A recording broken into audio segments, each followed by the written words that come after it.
You suck at it, but you'll continue to suck at it until you stop sucking at it. So you can do the intro. Yeah, it's my turn to do the intro. Welcome to the Supper Talk podcast, where we have all the conversations that nobody wants to have with Dinner time relatives, conversations. dinner time conversations that with relatives about things that are topics that are maybe a little uncomfortable because you're on the opposite sides of the political spectrum or Welcome op- to the Supper Talk podcast, where we have all those dinner time conversations that you don't want to have. yeah, something I'm like that. Chris, and this is my dad, Steve. Hey, how are you? He sucks at the intro. Yeah, I'm terrible at it. It's so funny. Uh, I don't know what it is. Maybe but I have a really hard time memorizing things. And, yeah, it sucks for school. It sucks for, like, uh, Catholics at the mass, man. I mean, everybody knows exactly every word that they're supposed to say because they've been like a Catholic for their entire life. And I'm like, I just moved my mouth. That's that's honestly one of the things that I've learned about AI is it doesn't have any recognition of my shortcomings. It's just learning like how scatterbrained I am, and it's like, oh, okay, well, here's how you need to have this organized for you. This is good for you, and this is individualized for you, and the wonkiness that you are. And it's just I had this realization because it kept making you followed by therefore statements. And every time I'm having this interaction, it's like, well, you are doing such and such. Therefore, that's going to be doing this in the future for you. Way to go. And I was like, God, it's so annoying. Like, Yeah, it's interesting with people who have ADHD. It's like I even got an organizer that's designed for people with ADHD. But the problem is as soon as you tell somebody with ADHD that they have to conform what they're doing to a particular format, it's like, yeah, it's very, yeah, very difficult. I love the fact that I've recently learned that I can just do a daily check-in and I can just be like, "Hey, where are we? Let's do this check-in. What is going on in my life right now?" It's like, "Well, this is the forefront of where your attention is at. This is what's on the background of your attention. These are some unfinished projects that you have going on." It's like, cool, I can prioritize a lot more when I can actually see everything that's like the chaos just channeled into one thing. Um, Yeah, it's that, this week is penultimate week at school. okay. So, it's the week before the end. But the week before the end, so like next week is the finals week, so I have final exams. But this week all my writing projects are due. All the big writing projects. So it's always the week before the end, which is penultimate. That's the definition of penultimate. Uh, so I'm just like spending all my time clickety, clickety, clickety, clickety, doing my, uh, Then you fortunately, should get the keyboard that I just got. yeah, It's yeah. so much more. Oh, it's so satisfying. Oh, speaking of satisfying, I'm going to flaunt my, my NA beer that is, cause I get so many varieties of NA beers. Yeah. So, so this one's called the Trailblazer. And Okay. it's the one they do every year for Women's History Month. So it's a hoppy hell. Well, So that's very nice for you. I'm sure that that's a delicious beer. I have my ration ale hazy IPA. this is It's a hoppy hells. So it's like a, pilsner, but it's got more hops than a pilsner normally has. that sounds really nice. And it'd be wonderful if Idaho would let me try it. It I would. I can't. I have no idea why they won't. It's so. Uh, Yeah. Anyone in Idaho legislature listening to this podcast, who wants to make it so that way I can have delicious beers sent to my home from companies that are doing cool direct to consumer beer models that won't ship to Idaho. You assholes. Yeah, and like they ship them via FedEx because there was that one time when I sent you some I can't remember what it was, but I sent you some beers from them, and I went to the post office, and the gal at the post office was like, "You can't ship this because you're not allowed to ship alcoholic beverages through the mail." And I'm like, well, it's not alcoholic. It's not alcoholic beer. And fortunately, the person at the counter at the mail at the post office was uh was an alcoholic. And she was so she was an alcoholic that doesn't drink. And she's like, okay, I get it. Yeah. There. So she let me slide. She was helping you commit things that Idaho doesn't want to see happen. But Idaho doesn't want to see a lot of things happen that neighboring states are fine with. And it'll just stay the way that it is, the prohibitive state that it is. And there's you never know. Maybe that gal got dosed for that. I would hate to be responsible for some federal Look at what you employee did. getting dosed. You are the reason that they got fired is because of you sending me beer that I can't even enjoy anymore. I've It's long since been consumed. I think that should be a word, dosed. So if you get fired for absolutely no reason at all, just randomly, it's like, yeah, I got dosed from this company. I still think we need to come up with a word that refers to the genuine and unique frustration felt when referring to anything surrounding Elon Musk. And I don't necessarily want to give Doge that pedestal of a meaning, but I do think that it could be used for like, oh man, I just got dosed out of my job. Exactly. Like, it just works. Uh, There's and now and it's so funny. There's Musk is like, well, I'm going to spend starting in May, I'm going to only spend 1 or 2 days a week, and there's so like there was an article in the journal, Wall Street Journal, that he had an office in the Eisenhower office building that's right next right. to the White House, and he had him install a large screen TV so that he could go there and play games. So that there's so he literally like Way sits better there. use of money than Mark Zuckerberg just buying a house a couple blocks away from the White House. Yet Zuckerberg was on the Theo Vaughn podcast this past week. Okay. Um, and I like Theo Vaughn. I think Theo Vaughn's He's an a really interesting guy.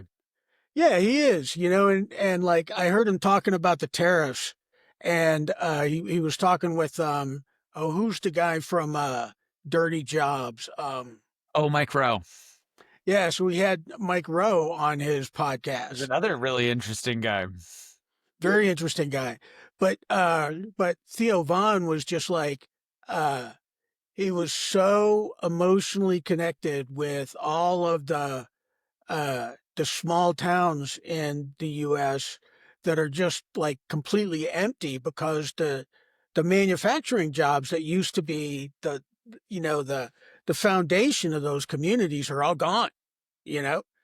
And it's like where your Aunt Sue lives and your grandma Pat used to live in Danville. Hmm.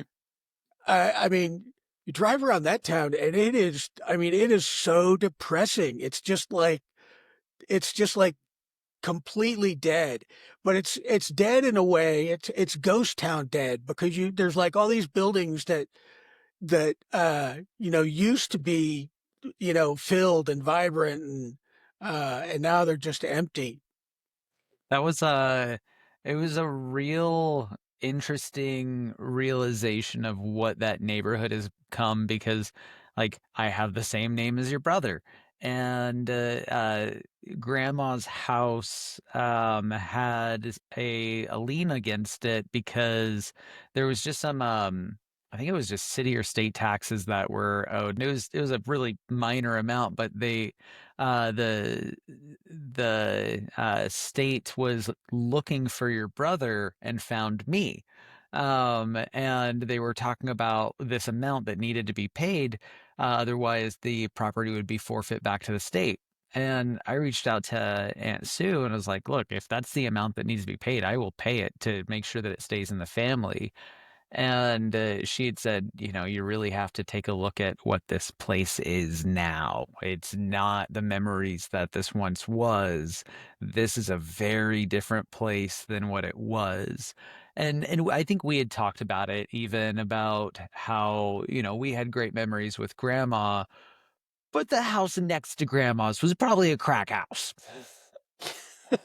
It's probably a crack house.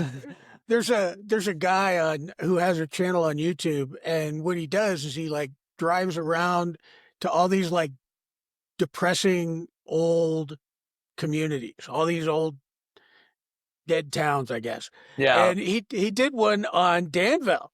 And so I'm watching it. So he's like, yeah, this is a town in northern Illinois, and he's talking about how depressed it is, and he's driving around, and he like drives right past your grandma's house, and I'm like, hey, there's a It's not but that depressing. There's no, it some was that good depressing, memories man. here. I think when your cousin got married, I did a wedding um at the golf course, and and the golf course is the same thing. It's like it's got this. You can tell that it used to be like the hub of social activity in the town. Um, but now it's like just like this random old building. Well, and wasn't the claim to fame that that was where Dick Van Dyke went to school? Yeah, yeah. So and Dick Van Dyke is still kicking, man. That's and uh it's such a it's like I remember when I was a kid, the movie Chitty Chitty Bang Bang came out. And it was like one of the first movies I remember going to the theater and see it because I was living in Taylorville, Illinois at the time, which is probably the same, I mean, because Taylorville was, I think, if I'm not mistaken, now Taylorville has a prison in it, so that's probably where most of the jobs are. That But sounds profitable. when I was growing up, man, it was like, uh, you know, kids would get uh, time off school to go help. You know, bring in the corn crops and like yeah, corn and soybeans and all that, was like the big thing, and people could make a living at it. I mean, there were lots of small farms, and people made their living. But now all of the farms are corporate farms, and so there's like one farmhouse with a barn and everything. But then that one farmhouse has properties everywhere, everywhere, and those properties used to be other farmhouses. Well, and it's kind of like how Tyson Farms, when we were growing up, was largely the farm that was the Georgia farm. But now Tyson Farms is the giant conglomeration that it is, that has the reach that is much more than just Georgia chicken. Yeah, there's a funny story. I'll have to explain some of this stuff so that everybody gets it. But when I was in the army, we were stationed in a little town called Dahlonega, Georgia, up in the North Georgia mountains. And one of the things that I did in the army is I was what's called a jump master. So when you're doing parachute operations, somebody has got to be like in charge inside the aircraft and getting everybody ready and inspecting all their equipment and making sure that everybody is structured and organized and safe when they leave the aircraft. So that was me. That's what I Confident. that was me. There's and one of the things that you have to do is you do these things called outside air safety checks. So there's a little platform that folds out from the aircraft, and you would hold on to handholds on either side of the door, and you would lean out to so you could see if there was anything damaged on the aircraft, if there were aircraft lower than you in front of you, because you don't want to throw a bunch of people out into another plane.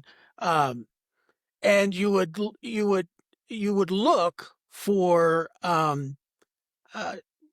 landmarks on the ground that would tell you where you are relative to the drop zone, so that you knew, you know, hey, at 1 minute out, you're going to do this. At 30 seconds out, you're going to do this. At 10 seconds out, you're going to see this thing.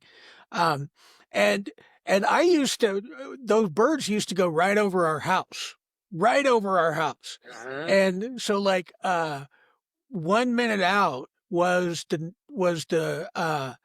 North Georgia College. Now it's the North Georgia State University. The North Georgia College um, uh, building, the original building that had the gold roof. So it's like this gorgeous. Yeah, yeah, yeah, yeah. So you'd go right over the top of the campus, and you'd see the gold roof. So you knew that was 1 minute out. 1 minute out. And then we would go when we went over our house. It was 45 seconds out. When we went past the Ace Hardware store, it was 30 seconds out. And then 10 seconds out, and this gets back to the Tyson thing, 10 seconds out was a chicken coop. So it was a Tyson Farms chicken coop. And they had chicken coops all over down Yeah. there. There were these long buildings, and uh, but it's so funny. And like, I remember there was one time you guys were in the backyard. So I'm hanging out the side of the bird, and I'm getting, and I'm seeing our house, and you guys are in the backyard, and you're like waving up at me, and it was like, so, I almost like let go with my hand and started waving, and I was like, oh yeah, that'd be great. I let go and then fall out of the bird Yeah, because, and then little tiny me and Brad are just watching you die in front of us in the most horrific way possible. well, I wouldn't have died, but I certainly would have had to find a place to land. It's cool. You gave us our own traumas that we could work through instead. We got our own. It's fine. But you remember they when they would take the chickens to the slaughterhouse, they would be on these semi trucks, and they're just like in these wire cages. So it's a whole semi truck Yeah. filled with these stacked up wire cages of. Not what you see nowadays where it's like hidden inside of the truck, but there's enough where it can breathe through the sides. It's like, nope, you literally just see all of the chickens and like, ah, that one in the center looks like it's having a rough time. And like all their feathers are flying, Yeah. so it's like all these feathers, trailing behind the truck, and it just stinks to high heaven. Oh, Georgia. Uh, Back in the good old days when I they used to kill birds one at a time. I was telling somebody about the Cabbage Patch Doll factory. Yeah. Uh and they were talking about how they were getting a Cabbage Patch doll, and I was like, man, there's this place that we went to like twice growing up, and it was the most horrific place on the planet. And I found out that it still exists, and they still do the exact same things. There's still ladies that dress up as nurses and are delivering babies out of cabbage patches, and it's just these like little disembodied heads of frickin' like like There's it's so terrifying. I remember we took you there, and we thought it was a big deal, man. We thought you guys were going to have a good time. I We got back hated out it. at we got back out because we were driving a minivan at the time, a Plymouth minivan, and you just had this like look on your face. You were like, that was the worst place I've ever been in my life. Yeah, and they're still doing it. They're still torturing children, and they're still creating limited edition Cabbage Patch dolls that you can only get at the place that was once a plantation. It's a beautiful property, that causes, trauma for all sorts of generations. There's yeah, man. And like I was just talking with a guy at a restaurant down the street from me because I went there the other day and got some biscuits and gravy. And and I was eating the biscuits and gravy, so I started talking to the because I was at the counter, and I was talking to the guy behind the counter, and I'm like, yeah, I used to go to this place in Helen, Georgia. It was called Ma Gooch's. I remember that was the name of the restaurant, Ma Gooch's, and you could get biscuits and gravy that would stick with you all day long. Yeah. Before I'd go up on Mount Yona, you went up on Mount Yona with me. I think I think you and your brother went up with us one time. There's a but before I'd go up on Mount Yona when I was working up there, I would stop by Maguchi's and get breakfast because it would stay with me all day. Where was that restaurant that was across the street from Long Branch that we used to go to, that I remember there would be like church potlucks there or like church dinner outings, but I was looking on Google Maps the other day to try and find it, and I don't think that the restaurant exists anymore. Yeah, man. Yeah, I just recently had to try and get my baptism certificate from Long Branch, and I was doing the same thing. I was looking on on I think I was looking on Google Maps, but I might have been looking on Apple Maps, but it didn't matter because nothing looks the same anymore. Yeah. Yeah, it has developed so much. It's like that is small town Appalachia, North Georgia. Like I would the most exciting thing that ever happened to that place was the Walmart and the stoplight. Yeah, that was a big deal, man. I remember that. And it was we had just moved into that new housing area because they built some new military housing there. Mhm. And because, in fact, I was talking about this last night because I was in a class, and one of the guys in the class is the fire marshal in Netherland. Did we go to Netherland when you were here? Maybe at Little town when up in the mountains. no. There's a well, Netherland, Colorado uh, is he's the fire marshal there. It's a little town in the mountains. Um, and he was talking about this fire that they had and how it was because it was wired improperly. And I was remembering that first house we had in Dahlonega when I got a ceiling fan and I wanted to put a ceiling fan in place of our light in the living room. So I took the light out. I unscrewed the light and I took it off, and it was mounted to a coffee can. There was a coffee can in the ceiling that they had, screwed into a 2x4, and then they trimmed and folded back the top of it with poked little holes in it, and that's what the light was on. So Somebody fashioned a mount out of a coffee can. so here's the question. Did it work? Well, yeah, but I ended up I had to go to the hardware store. No. Did It it did. work? It was working. It was working fine. See? But I was like, That is the ingenuity of the people. and I think like your bedroom had that open flame heater on the wall where where Or if you turn the heater on in your are room we talking about the house that had that super steep driveway, or are we talking about the house with the big backyard. that you did the rope course on? Okay, okay. Yeah, yeah. I built a rope bridge in the backyard, and I The one had where I a lost my first tooth and you guys would put me in the corner. You remember the most random things, man. It's the weirdest. Well, that was the house that we were living in when I remember there was the kid who had the go-kart, and me running home with the go-kart incident. So there was this neighborhood kid who had a go-kart that he was just pushing, and I think I'm like, what, 4 or 5? Not old at all. And he's just asking for help, but he says, "Don't put your hand on the engine." And I have no idea what an engine is because I've never been told what an engine is. So when he says, "Don't put your hand on the engine," I'm like, "Okay." And then I put my hand directly on the engine. And it like sizzled my hand so horribly. And I am just like, and I like scream all the way home. And mom had no idea what to do, so she put my hand under cold water, which just made my whole hand blister right up.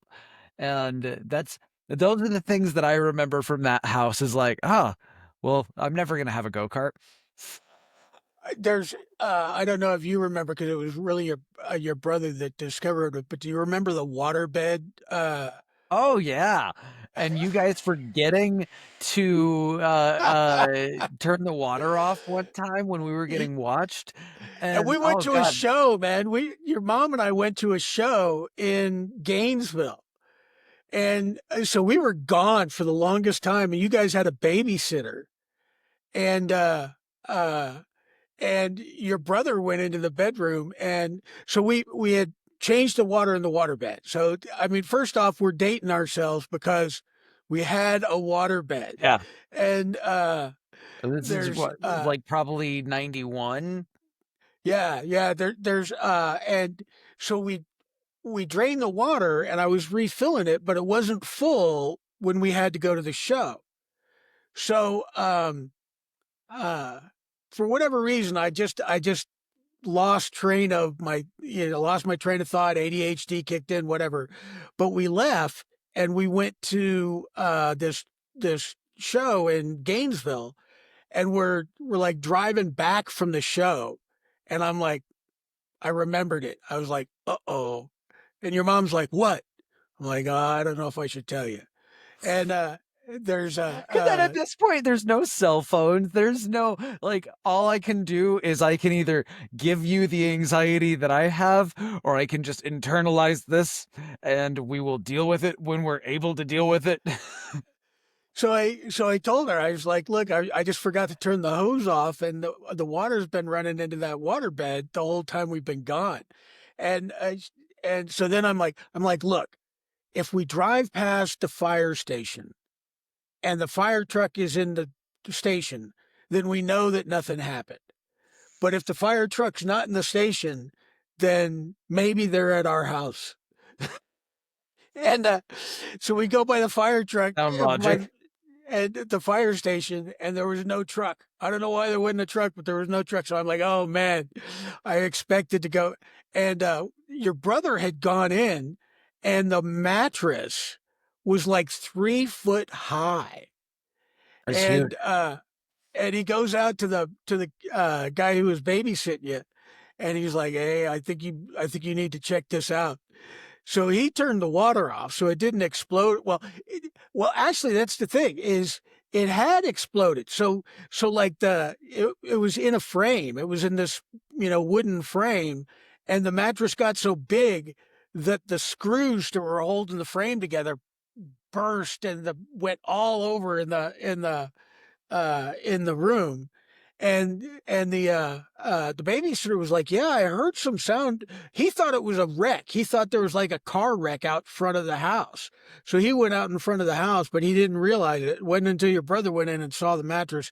But it was, yeah, a massive blue blob.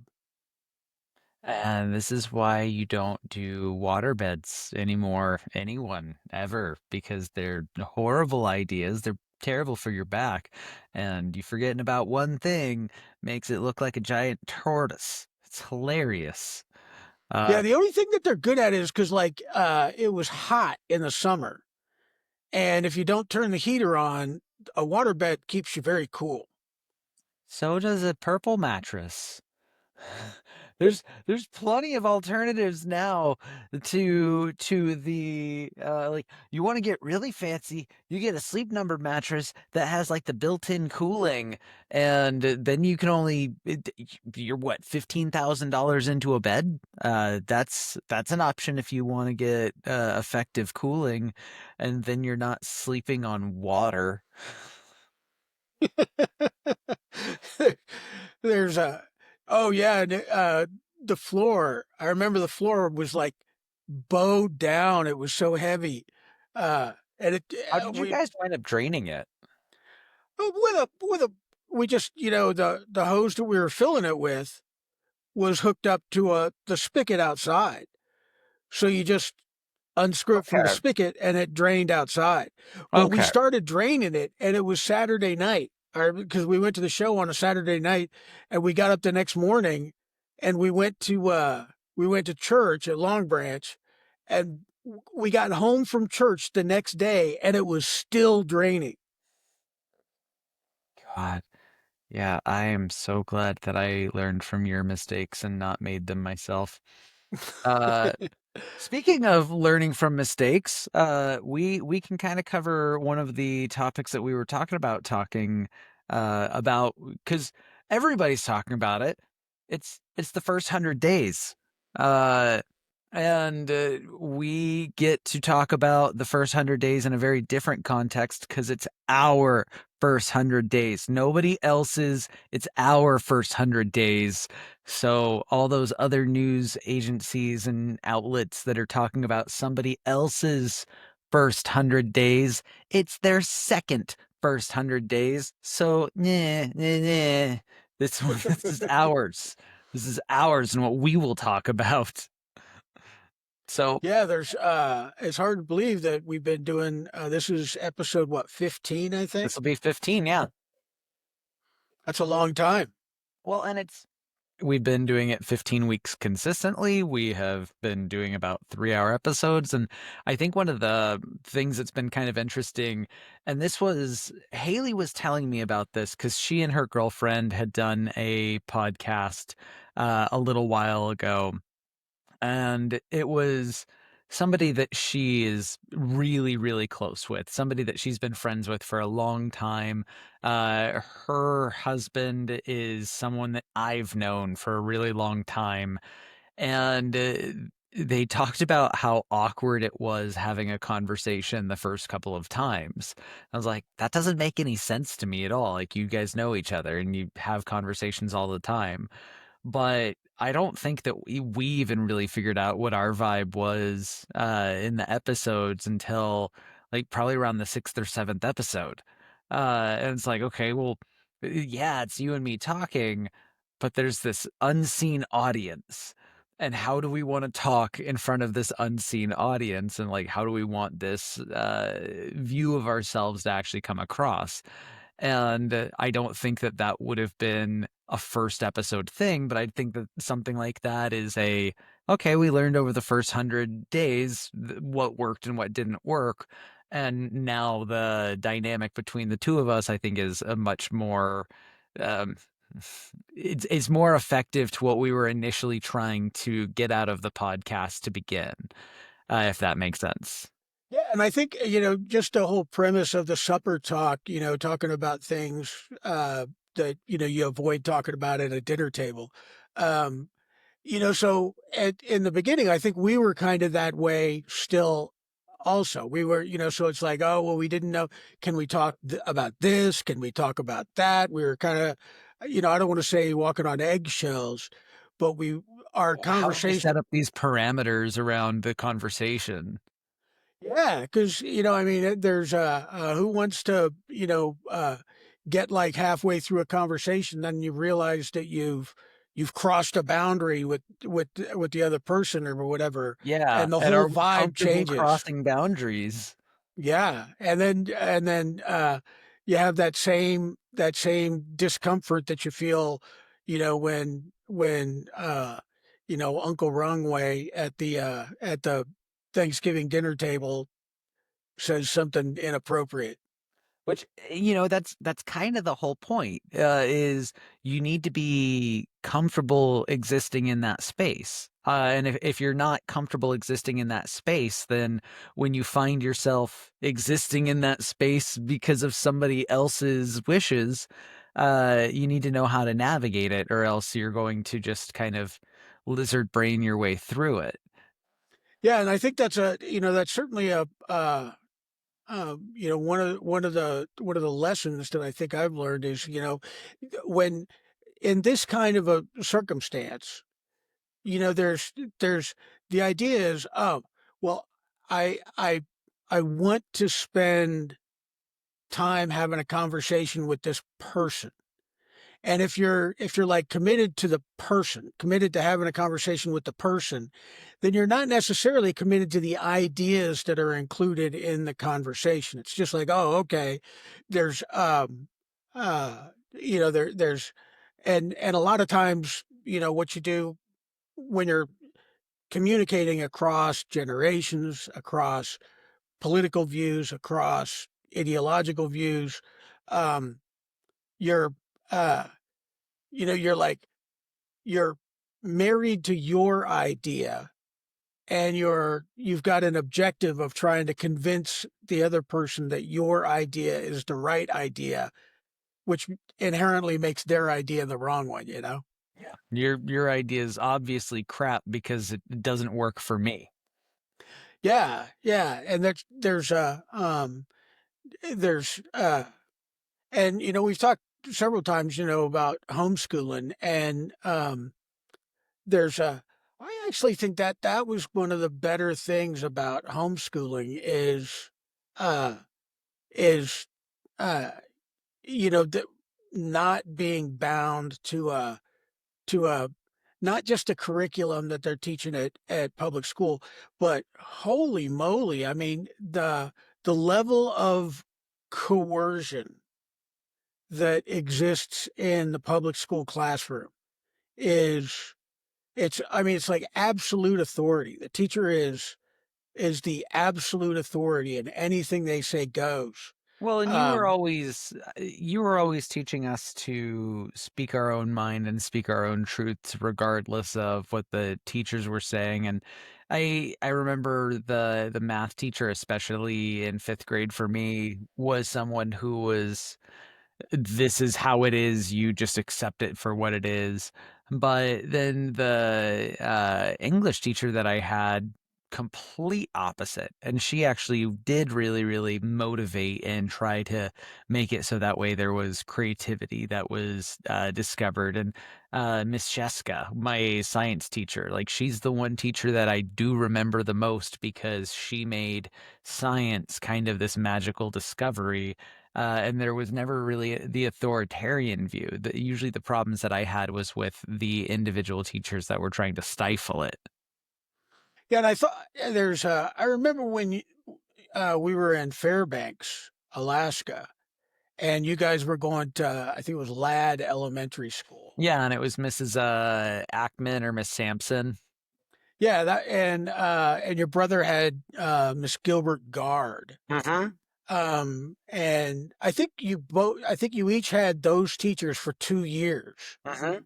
Yeah, Um, that was Miss Sampson's class was the one that I got pulled out for the gifted and the gifted and special kids class.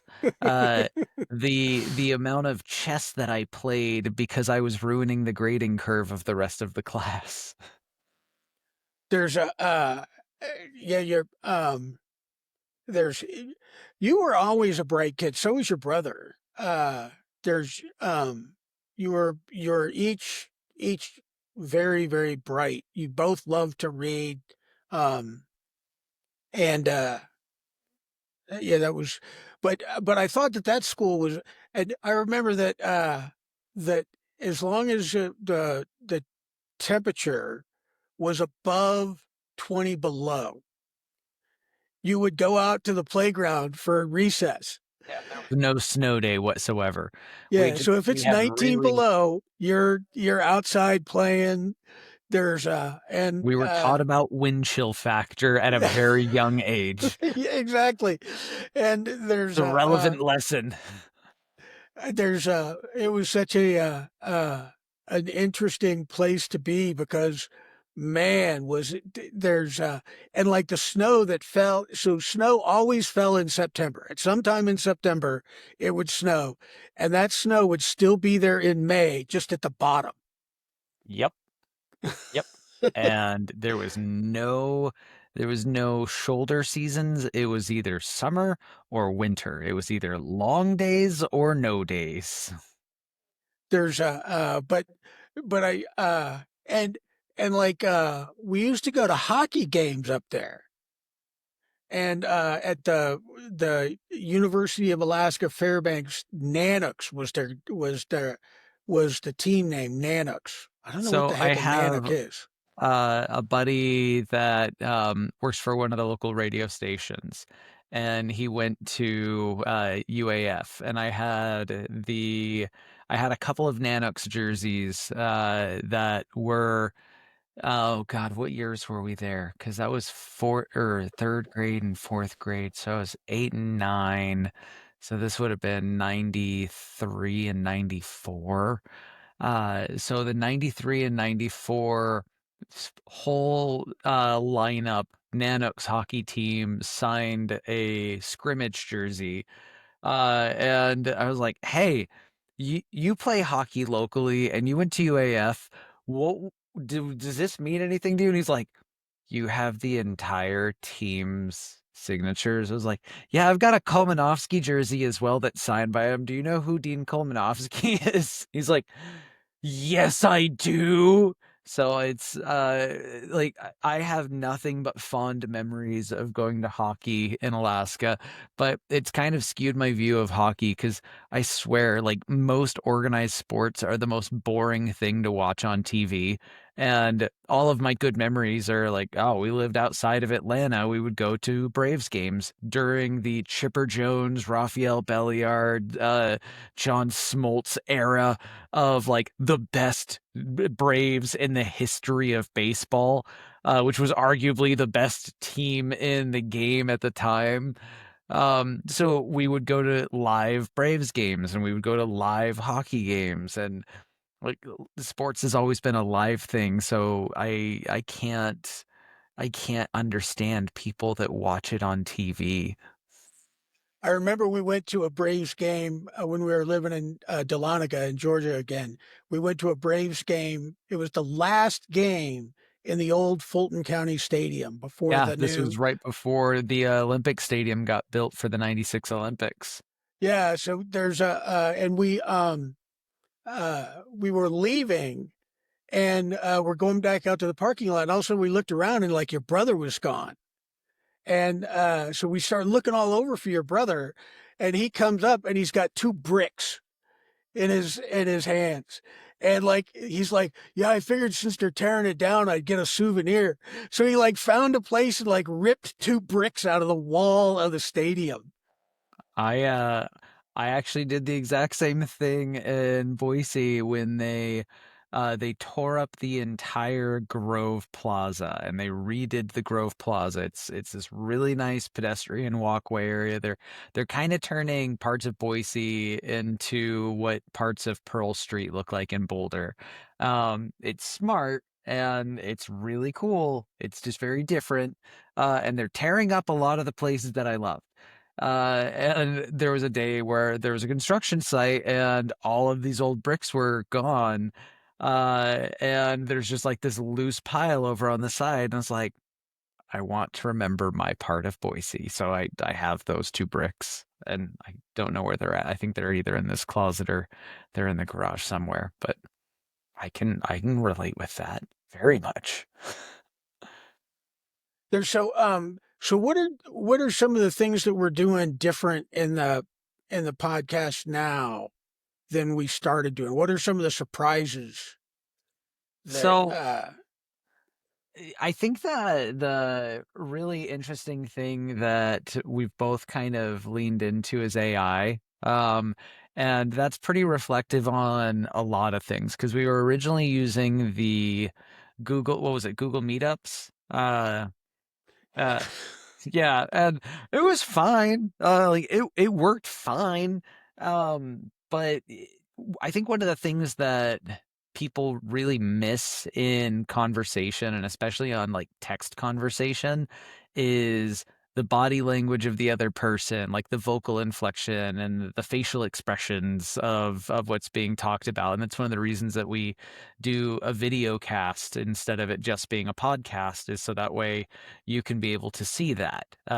And when we moved over to Riverside, and it focuses on both of us at the same time, and you can see our reactions to what the other person's saying, that to me, I think is a uh, better end product. I think it's a little bit more engaging. I think it's a little bit more interesting. You can, if somebody's uncomfortable, you can see that they're uncomfortable.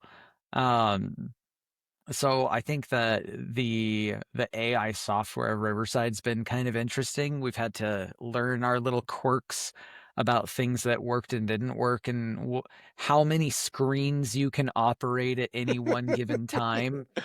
It's so funny that because I really like that that teleprompter it was an Elgato teleprompter that I Yeah. got. And it works fantastic. It really does. But the problem is because I use my computer for school, I have three monitors.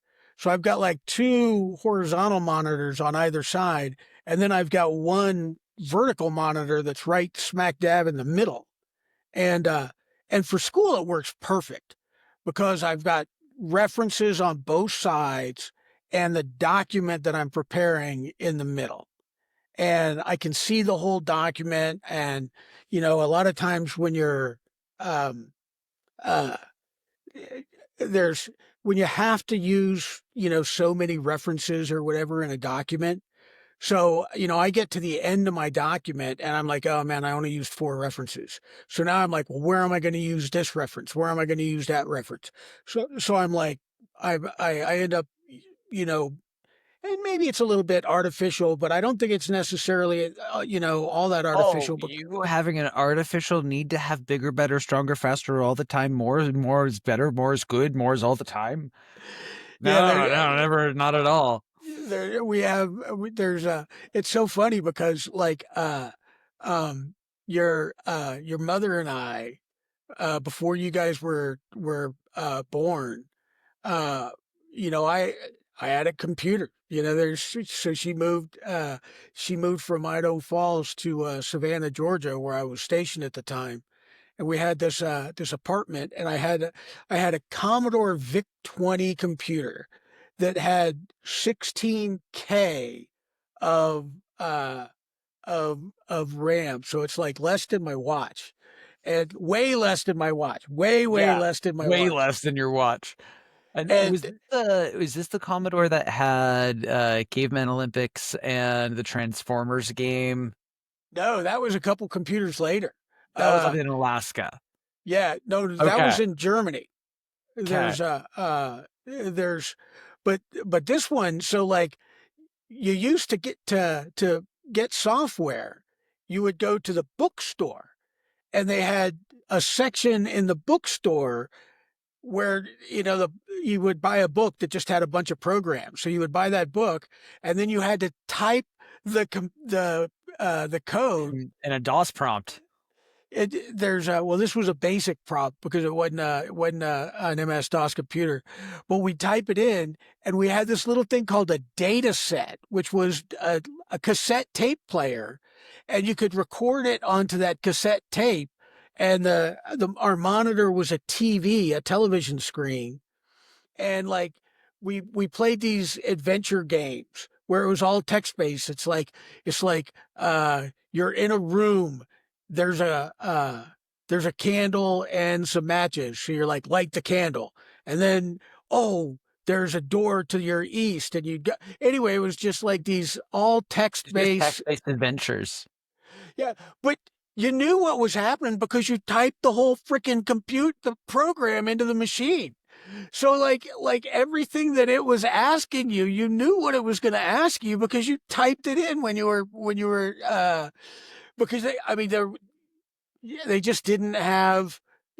We didn't even have floppy disk. Like I said, it wasn't even a floppy disk. It was an old cassette tape player, just like you used to play. Now it's so funny because it just depends on what the age of the person who's listening to this. They're like, a cassette tape? What's that? You know?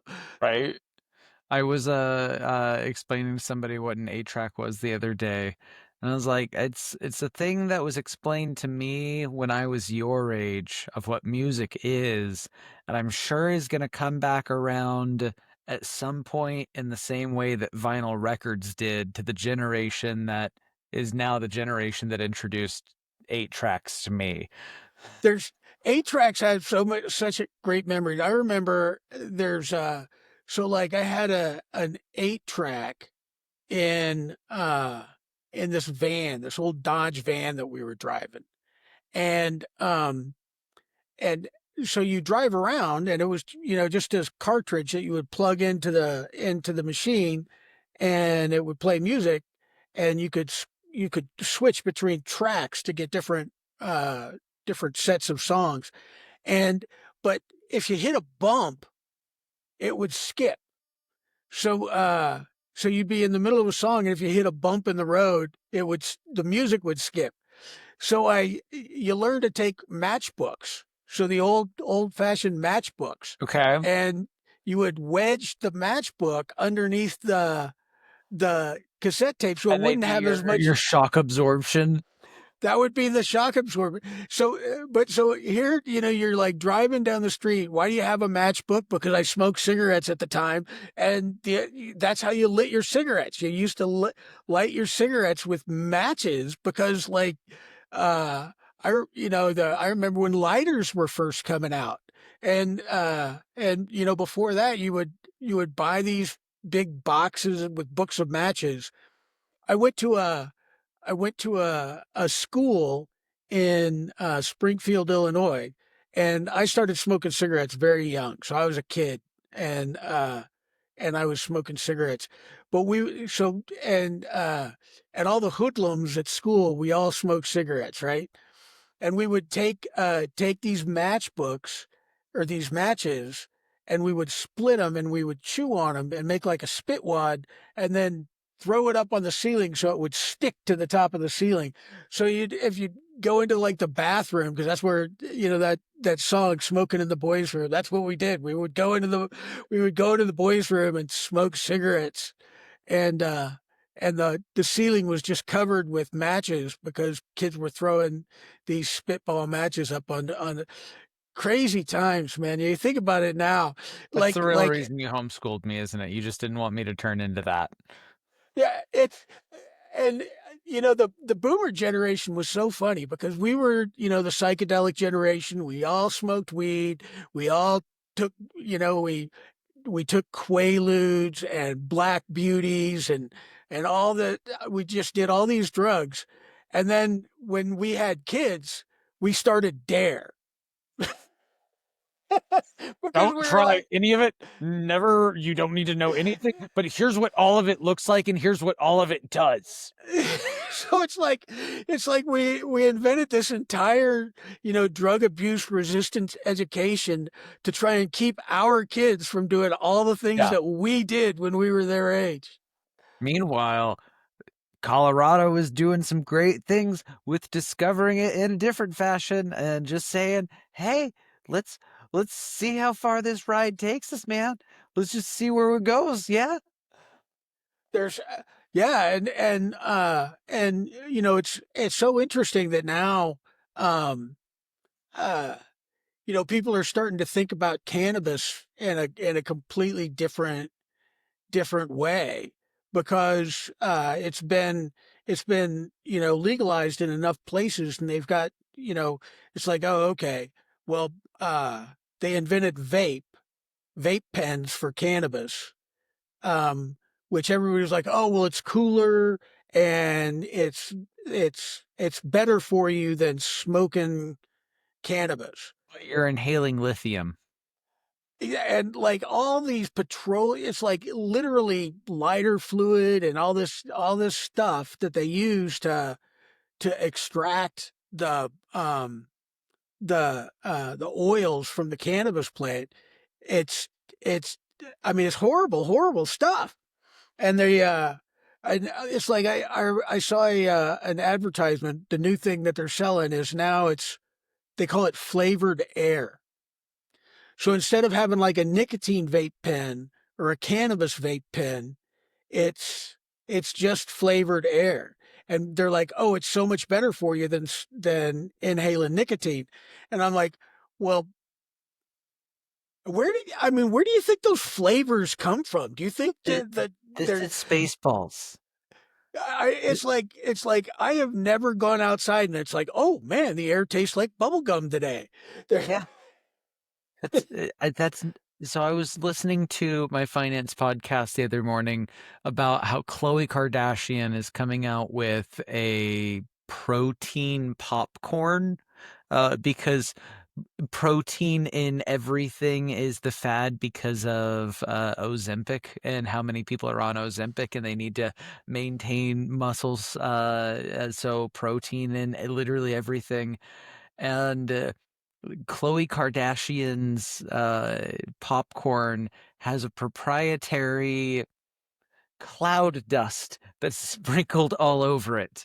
And it's just this ridiculous idea of like, when have we ever needed just to have a marketing replacement of the real world? Like the real world in itself is kind of cool. You don't need to have just like I'm gonna put my pixie dust on this and now it's better. It's like you can just have popcorn for popcorn and it's okay. You can go outside and breathe the air. It's good air. It smells nice. If you go out to the mountains, it smells better. there's a there your grandmother's generation was the generation that grew up with the first TV dinners. And man, I remember we used to have TV dinners and there I Cuisine. mean, yeah, but they were like these aluminum trays and there would be like a Salisbury steak in one part, and then there'd be like corn here and mashed potatoes with like this mysterious yellow stuff that was supposed to be butter.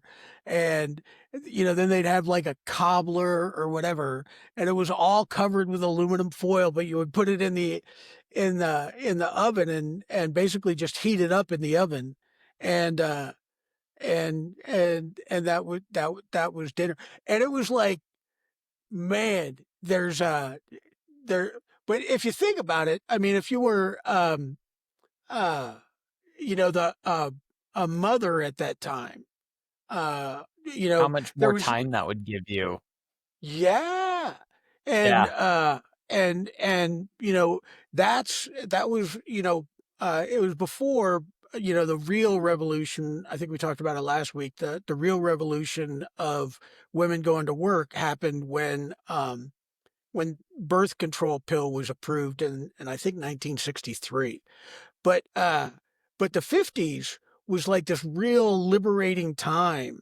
Um and and but it was so uh like dinner dinner used to be like that was the time when everybody sat down and had conversations. And the reason you'd sit down and have conversations is because there was nothing else to do. there Yep. was there was yeah, there was just There's there nothing to there's occupy a your time. yeah. And so and like they always put the news on during the dinner hour.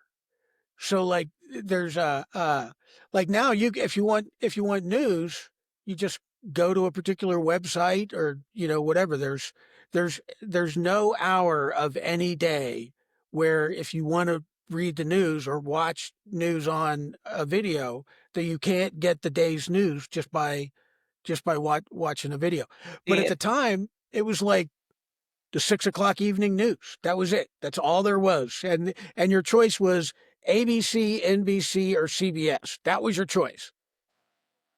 This is where I actually think that AI is one of the more functional things once people start embracing it in the way that I understand Sam Altman wants people to embrace it a little bit more.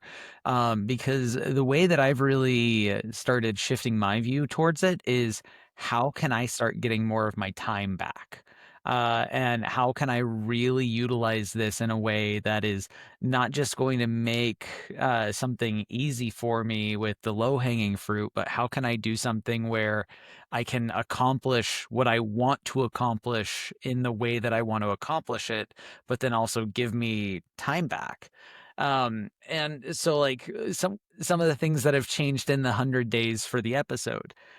This entire last week, I have been building a really, really weird tool that I never thought that I would need to build. And it just took me a while to figure out, okay, what would be beneficial for the podcast? Because I run a business. I am trying to rebrand my own website and start my creative consultancy business. You're in school full time. So, like, this podcast that we do is literally just a fun thing that we're doing. We're not trying to make a lot of money off of it. It's costing us money to get this thing going, but we're both individuals of high expectation of ourselves. And with that, I am really bummed out on the fact that I'm not doing the social media side of things that I want to for the podcast because I know that is stuff that you're supposed to do alongside of a pod. Like, yeah, you do that in the world that we're in nowadays. I don't have octopus arms and I don't have enough time in the day to do all these things. So I was trying to figure out ways that I would be able to utilize the AI tools that I already have to create new AI tools that will make this easier. And what's interesting about Riverside is as soon as our episodes are done, you can transcribe the episode. And it's literally like 2 clicks, it's immediately done. You have a full transcription of the episode. So now I can take the transcription of the episode and just feed that into my assistant that is built specifically for the podcast and it will take all of the transcription from the episode and recognize, oh, this is what we talked about. This is the sentiment of the episode. This is the overall lesson and takeaways. And here's the name of the episode, the blurb that you can put in Spotify and YouTube. And here is the content that we need to generate over the next week. So the content that'll be generated is based off of the models that I uploaded from the pictures that you gave me and that I took. So that way it actually looks like the two of us are going to be having dinner, having these conversations in all these places, which I think is kind of fun. And I've been able to build it where, okay, what do we need to do on Sundays? What do we need to do on Mondays? What do we need to do on Tuesdays? How can we create all this content that's relevant to this week's episode and not me pouring through a 3 hour episode trying to figure out what is the right content to grab, not trying to go through all of these great tools that Riverside uses to say like, okay, well, is this a good clip or is this a good clip? But saying grab from 3942 to 3959, and that's a good clip for this specific thing that we're going to be focusing on. And now literally all that I need to do is copy, transcription, paste, and it'll give me all of this stuff. And the amount of time that I'm getting back and the amount of stress that it's taking off of me. Oh man, I'm so excited. So excited. Even though it took forever for it to get built, the amount of time that it'll be giving back after the fact is well worth it. Yeah, for me, there's it's so funny that people talk about, oh, well, if you're using AI for writing, you're going to use AI to write things for you. And I'm like literally on the opposite end of that. So like my university has, I can send in if I write a term paper or a research paper or whatever, I can send my research paper to the writing center at the university and they've got students that will read it and send it back to me with edits. But we're talking a 2 day turnaround, you know? So you've got to be, completely done with your paper, send it off to them, and then, you're like have to like stop doing any edits or whatever until you get your feedback back from those people. Otherwise, you're not going to know what they're talking about.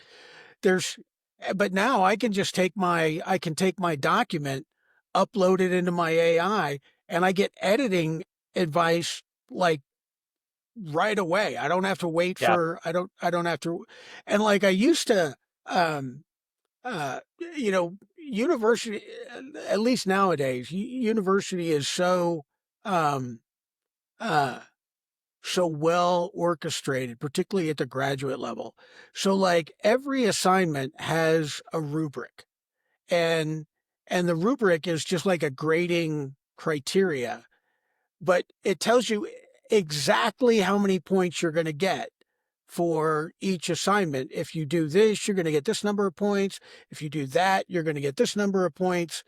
So, so the idea of getting the maximum number of points. So, like if it's a 100 point assignment, it's possible to get 100 points. It's on that assignment if you just do everything that the rubric says. And so I can upload the rubric into my AI, and it evaluates what I'm doing based upon what I'm going to be graded on. So it's literally like having a research assistant and a learning coach, um, uh, right alongside you. And I go back to when you guys were being homeschooled, and the differences that there would be in homeschooling today. So, like you guys, we used a religious curriculum. We used a Christian curriculum with you guys, but that was like all the choices And there that was was. it. Yeah, that was the option. Yeah, so you either did that, or you had to completely come up with your own curriculum. You had to do everything all on your own, and that wasn't something that would have worked for us. So we purchased a curriculum from a Christian school, and but now there's especially after the pandemic, every state has an online academy that any student is eligible to use for free.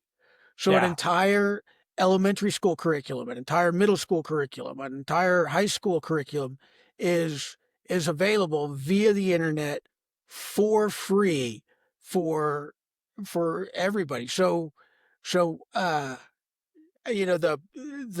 ability to homeschool now, I think, is much greater. um and I don't know, but the quality of the instruction is probably, at least the quality of the curriculum is probably a bit better than what, uh although those comic books were awesome. They were something. They were cer I will never forget in 10th grade when the kid who was the English class kid, his parents were martyred for spreading the gospel in China, and then he went to go live with the math kid, uh, and that was just part of their narrative for the next 2 years. But it's the same for every kid. So Yeah. like if you just 2 years earlier, if you would have read ahead in the curriculum, you're like, oh no, "Oh, the, no, his dad's gonna die. the, Oh." Don't wanna there's have to deal with that life lesson. Oh, well, I don't know, 10th grade seems about right. Let's put that in comic book form. Okay, oh, yeah, so, like, there was for anyone listening, this was the, ACE learning system, and there it's a 12-week curriculum, and you have no, it's, yeah, 24-week curriculum. and you get 12 packets in each class. So it's like you get 12 packets in math, you get 12 packets in social studies, you get 12 packets in science, and so on and so on. And you do a packet over the course of 2 weeks, you get graded on it. And as long as you get an 80% or higher, you move forward onto the next packet. So theoretically, as long as you are following along, you'll do each one of the packets over the course of about 2 weeks and then progress through the 12 packets over the course of 24 weeks. And you're only held back by the specific studies that you're held back on. So it the doing school at your own pace was actually a really good curriculum and setup. So I'll defend that aspect of it. The part where it gets a little bit kooky is each one of my school subjects had a different character associated with it. So my math had Ace, who was like your white Jesus Wonder Boy. And then my social studies class had another character. My English, it was basically all of the kids from Captain Planet in Christian homeschool format. So it was the school's way of being able to make it so that way, oh, you're not alone when you're being homeschooled. You have all these other kids you're going to school with. These comic book characters. Those are the kids that you're going to school with. So in 6th grade, they were aged around 11. And in 8th grade, they were aged around 13. So, like, you were growing up with these kids as you went through the curriculum, and they started having real world problems that they would talk about. And it was a way that the school introduced social concepts into their curriculum. And then fucking 10th grade was the year that the kids' parents died for spreading the gospel of Jesus to Chinese people. Yeah, and you just think about the the prefiguration that's going on, right? So it's like China is evil because you know what I'm saying. There's just like all Yeah. this stuff. And this is the stuff that I legitimately understand why people are worried about. Well, it's crazy people that homeschool their kids. Yeah, I know. I know. 100% I get it. So much So so. And yet at the same time, if there is the capacity of being able to teach people with AI and being able to say, like, hey, let's actually create an entire structured lesson plan around how it is that we want to raise our kids and the morals and the values of how it is that we want to raise our kids, it seems pretty empowering that you could do that regardless of if you're non-theistic, if you are Christian, if you are Islam, if you are Mormon. Like, you would be able to do something that is the way that you want to raise your kids. And there are a lot of homeschooling curriculums out there now that have a pretty good structure on letting kids learn at the pace that they need to learn at. there's and it's so interesting that a couple weeks ago, I think it was on episode 13, we talked about or maybe it was last week, we talked about the school in Maryland Yeah. It was that's last week that we were talking about it. yeah, and they had they went to the Supreme Court because all these parents want to opt their kids out of of the curriculum. But this week, so Supreme Court is hearing another case, completely different case that's in Oklahoma, and in this case, there's a Catholic school, and the what this Catholic school wants to do is it wants to be a charter school.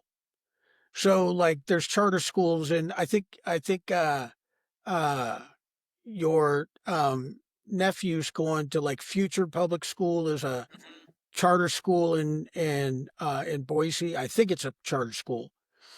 There's a and charter schools, are they it's like they have a particular, thing about them. um, and parents can opt in to go into that charter school, and the money that would normally go to the elementary school or whatever in their neighborhood ends up going to this charter school. So all the money that all the federal money, all the state money that normally follows a child into the classroom moves with that child into the charter school.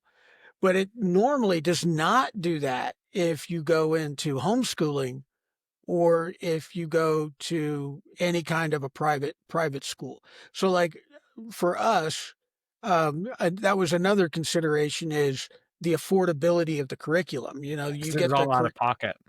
yeah, because you're everything. You know, it's just you got to pay for it. There's no government assistance for it. There's so what this Catholic school wants to do is they want to become a charter school, and they want to get uh, taxpayer dollars, mostly state dollars, but state dollars and federal dollars to follow the kids into a Catholic classroom.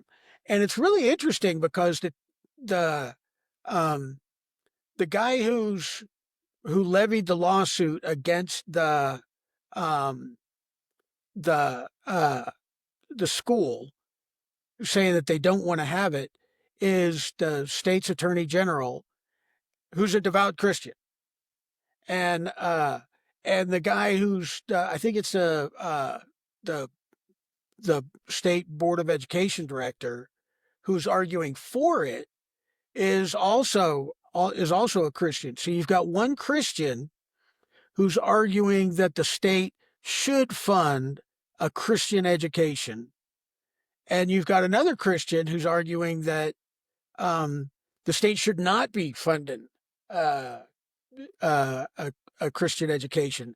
And the lawsuit finally is going to the Supreme Court, and it's got, depending upon how they decide, it has potential ramifications for all across the country. Because if if private religious schools can get um, uh, taxpayer money, then two things. One, way more people can go to those schools, so way more kids will be able to go to school that maybe their parents appreciate more.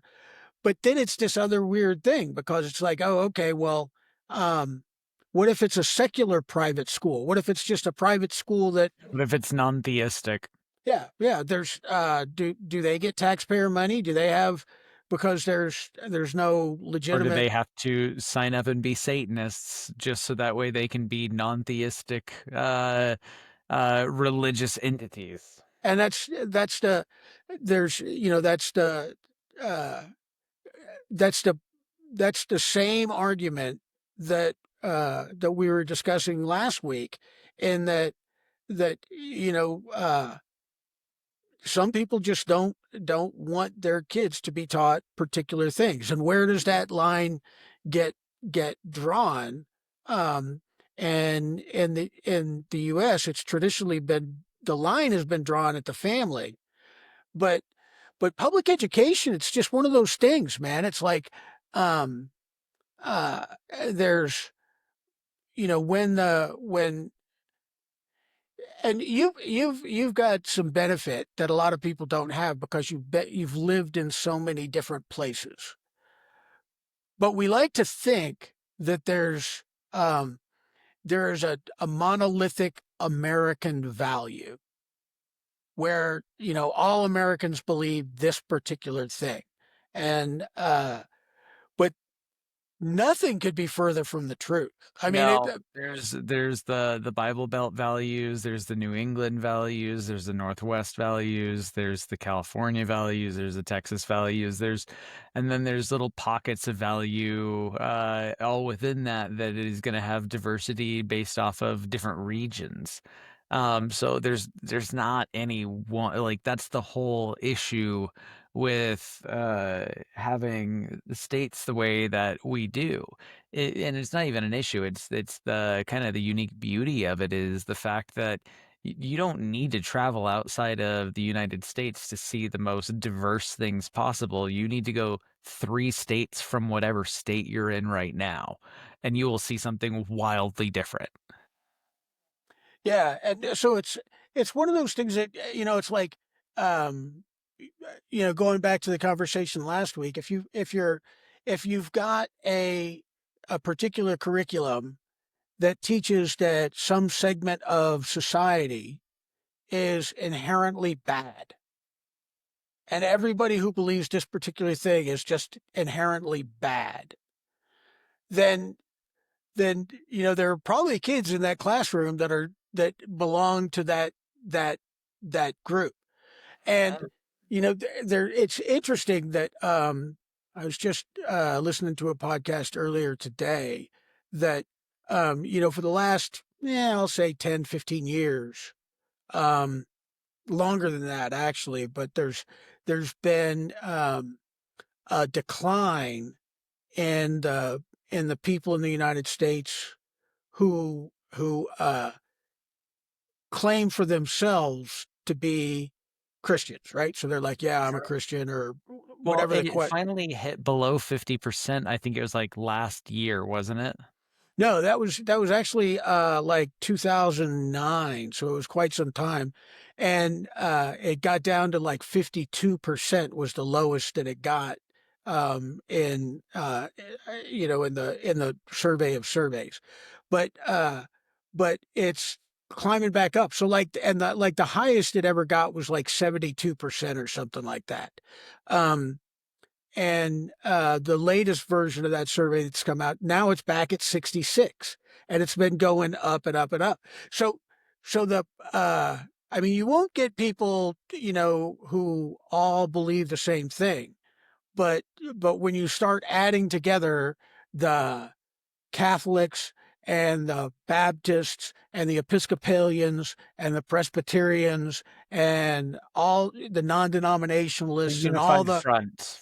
yeah, so now you're getting into you know what what is somewhere between a simple and a super majority. So somewhere between 50 and 66% is where you're gonna hit in in families who have one particular ideological bent. Now, if you add on top of that the people who are Jewish, and you add on top of that the people who are Muslim, and then you add on top of that the people uh, who are devout, practicing Hindus like Vivek Ramaswamy, the Republican candidate, and his family are. Then you start getting up into the you know 75, 85 percentile, where people in the or families who have children represented in the classrooms have some kind of religious perspective. And there's so I don't think it's reasonable to to teach um a perspective where the religious viewpoint is inherently bad. The religious viewpoint is inherently untrue. The religious, you know what I'm saying? Because that's, there's, but I think this whole thing, with the Catholic charter school is, I mean, I don't think that I am firmly in the camp that for most cases there should be a real hard line between coercive government power and any type of religion whatsoever. And I can't think of a more coercive environment that Americans are living within than than the public school system. There's because beginning at kindergarten and going all the way through graduation from high school, um, you know, teachers have absolute authority, school administrators have absolute authority, and they not only define what's right and wrong, they they set the parameters for all of the conversations that young people are gonna have. So I don't think that those conversations should be um, advantaging or disadvantaging a particular people group within the U.S. And that almost means you have to have by necessity you have to have a valueless education system. You've got to have a system isn't that teaches textual information but doesn't teach contextual values. And that's a real hard thing to do. Oh, well, and from what it sounds like, what you're trying to describe to me is that the reason that it can't be looked at as a negative thing is because regardless of what the faith is, there are so many people that have faith that you can't discount faith in general. And whatever that faith looks like, it's important to those people. And there's enough people that have faith that we need to take that into consideration with whatever kind of blanket messaging that's going out to everyone because there's more of us than there are of you. Um, and I can appreciate that value quite a bit, especially being the person in Idaho that I am, because like I get that I'm a minority. I get that my viewpoint is not the collected majority of what this state is, and I'm perfectly fine and comfortable knowing and recognizing when I'm a minority, and that does kind of make sense when you're comparing the thoughts of all the different world religions and major Abrahamic religions that are practiced here in America, how much impact that is to people that just simply have faith. Yeah, and it's uh they're I mean I don't think that there's anything so like we've the church that I go to, the Catholic church that I go to has a Catholic school that's attached to it. Um and I mean that school's been there for um I think this is their 125th year. So the church has been around for 150 years here in this town, and the school has been here in town for 125 years. There's but it's entirely run by the Catholic Church. You know, the whole thing is run by the Catholic Church, and a lot of people put their kids in the school that are not Catholic, but they do it because they want a value-based education for their children. And See, they're and this like, is yeah, where oh, go ahead. and they're like, well, you know, we're not Catholic, but we like the Catholic values. So we're going to send our kid to a school where those values are, are taught because the presumption is that the public education system is, is, is inherently valueless. Um, uh, and where the challenge runs into that valueless, you know, statement is, well, the collective whole is a value. So you're like, oh well, this has nothing to do with religion, but our value is whatever is good for the collective whole. Well, that's an ideology. That's a socialist ideology, and it runs And it's the contrary. ideology that the government is more important than the family, and it's Exactly. creating workforce for the government as opposed to being able to allowing the family to raise the next generation that they wanna see. Yeah, yeah, and that's where the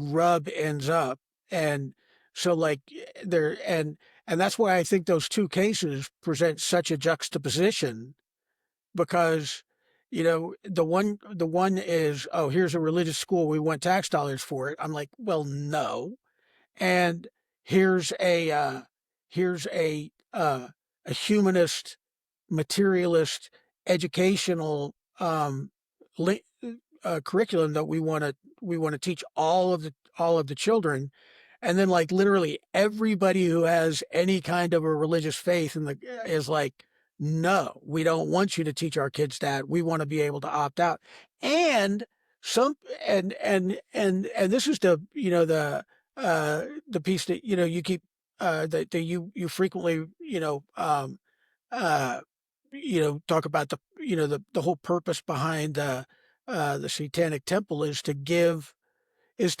humanists a legal lever to pull. Uh-huh.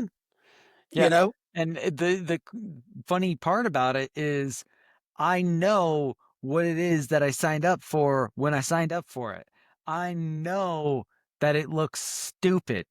I know that all of it is problematic. I'm fully aware of like the iconography that they use. It's stupid. It's dumb. It's not making anything easier, which is kind of the whole point. And because it's kind of the whole point, it gets to work. And I I begrudgingly associate myself with them simply because that's how you have to play the game.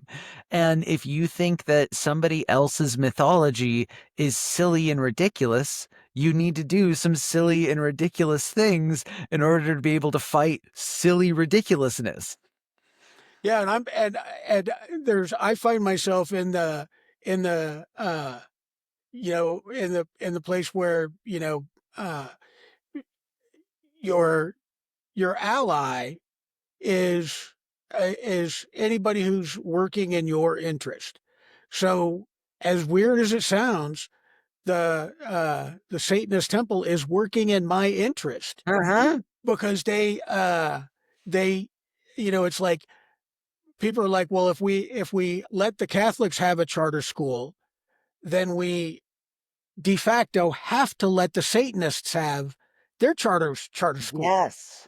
And because I don't want any tax dollars going to support the Satanist school, I therefore can't support having any tax dollars going to a This is Christian school this or is a the whole Muslim school point. or a Jewish school or whatever. That And I think that all those schools are great.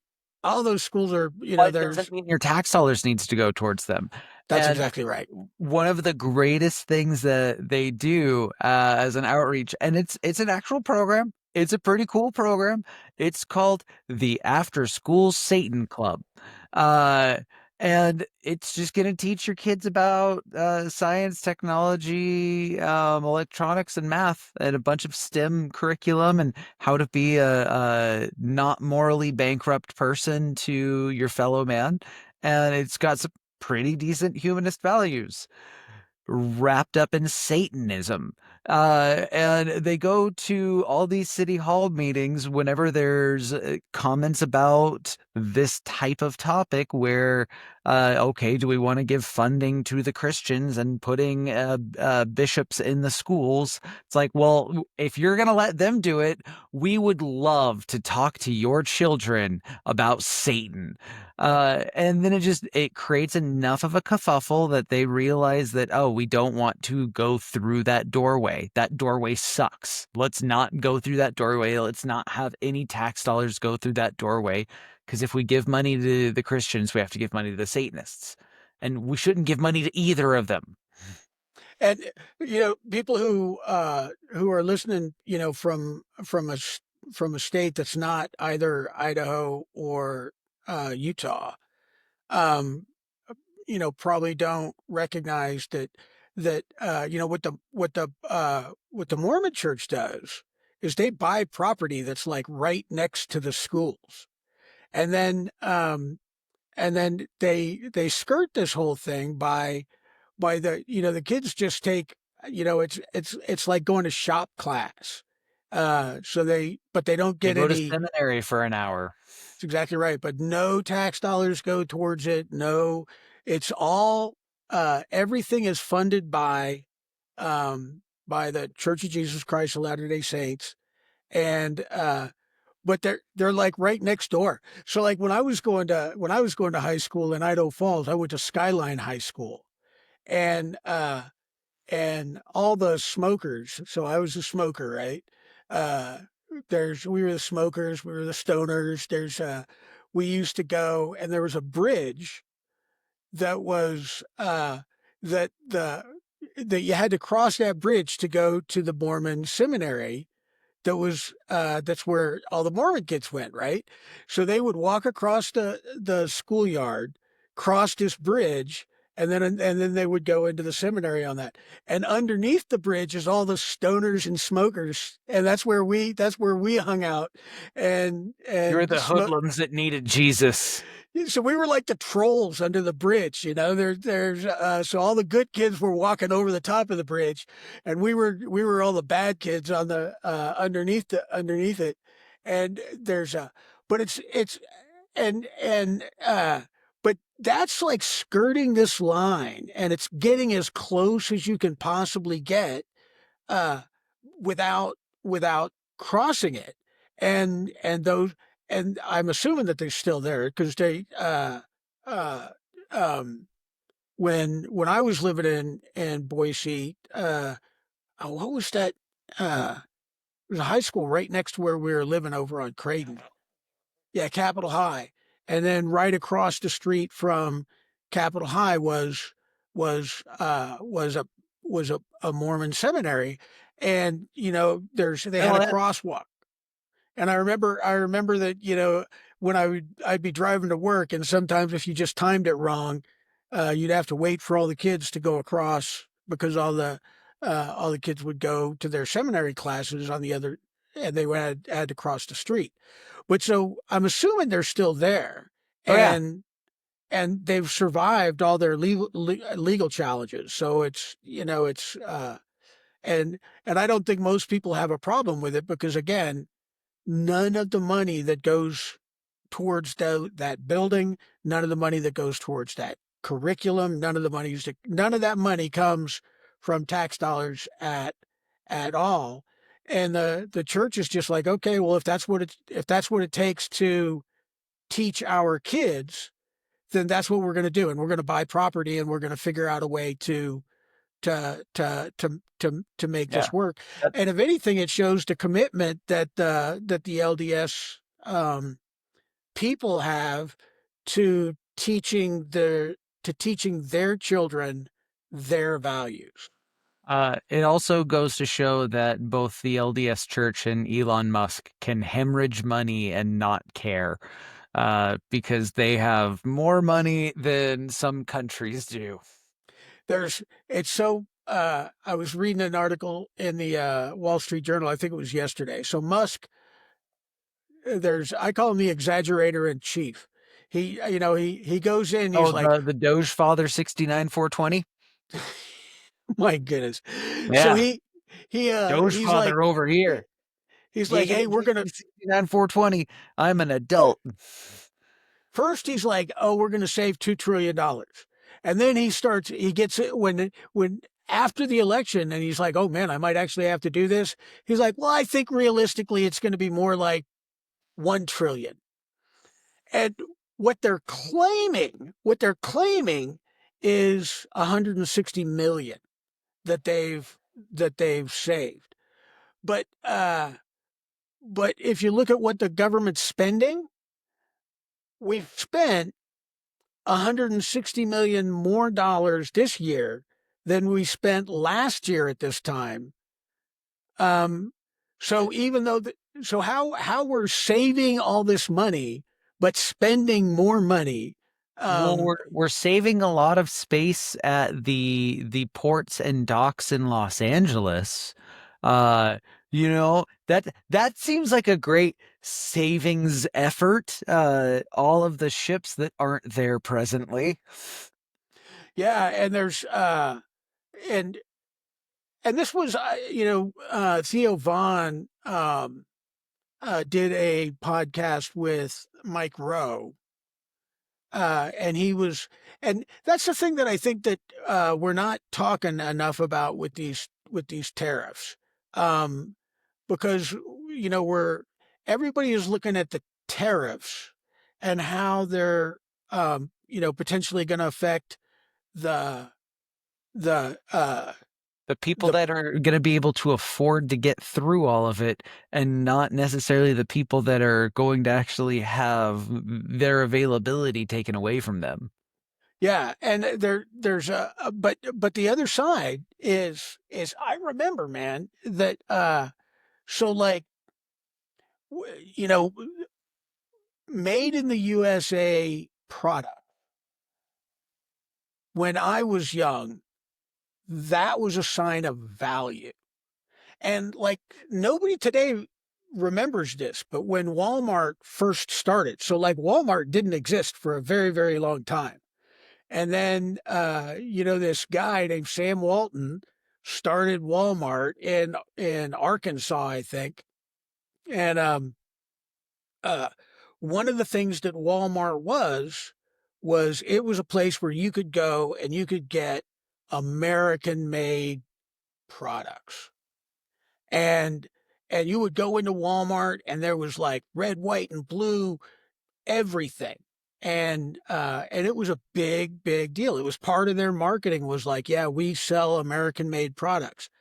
But then uh a couple things happened. One, the China got good. They got really, really good at manufacturing. So like when I was a kid, made in China was synonymous with cheap. Yeah, it Not was cheap, it was gonna break down really easily, it was not a quality product, but if you had made in America, man, that was gonna last for forever. Uh, Yeah. and And I actually still I still believe that. We had to buy a snow shovel, this winter, and all I could find at Home Depot were these cheap made in China snow shovels that were like 28 bucks. And I go buy the one, and as soon as I get through the checkout, in the exit of the store is the display that they have of all of their snow shovels. And it's where the $60 made in America one is. And I get a feel of it, and it's like, this is amazing. It's so much better. It's more ergonomic. This is not going to break down. It's not going to have the issues that I would normally have with these snow shovels that I've had in the past. And I went inside and returned the crap one, bought the more expensive one. And it's like, yeah, you're going to buy more for an American made product, but you're also going to get something that's going to make your job easier. yeah, and that's so in the end game for tariffs, I think is more manufacturing in the United States. That's what I think the goal of tariffs are. And President Trump, he keeps talking about how tariffs are going to replace the income tax, which for a long time, a lot there's that's how America was getting its money was through tariffs that we were charging um, uh, companies to get access to our markets. There's and and we have done a horrible job in because we're like, oh well, we want to be the world's friend, so we have China's now probably one of the best examples where we're like, we have set up the trade system to where they can send products into our country, but nobody's selling a Pontiac or a Chevy in China. Well, and the Say, other interesting thing is China has had a very different perspective of what global outreach looks like. And I think that their, One Road initiative is the perfect example of what global outreach can look like. Hey, you don't have infrastructure? We'll give you infrastructure. We will give you the things that you need.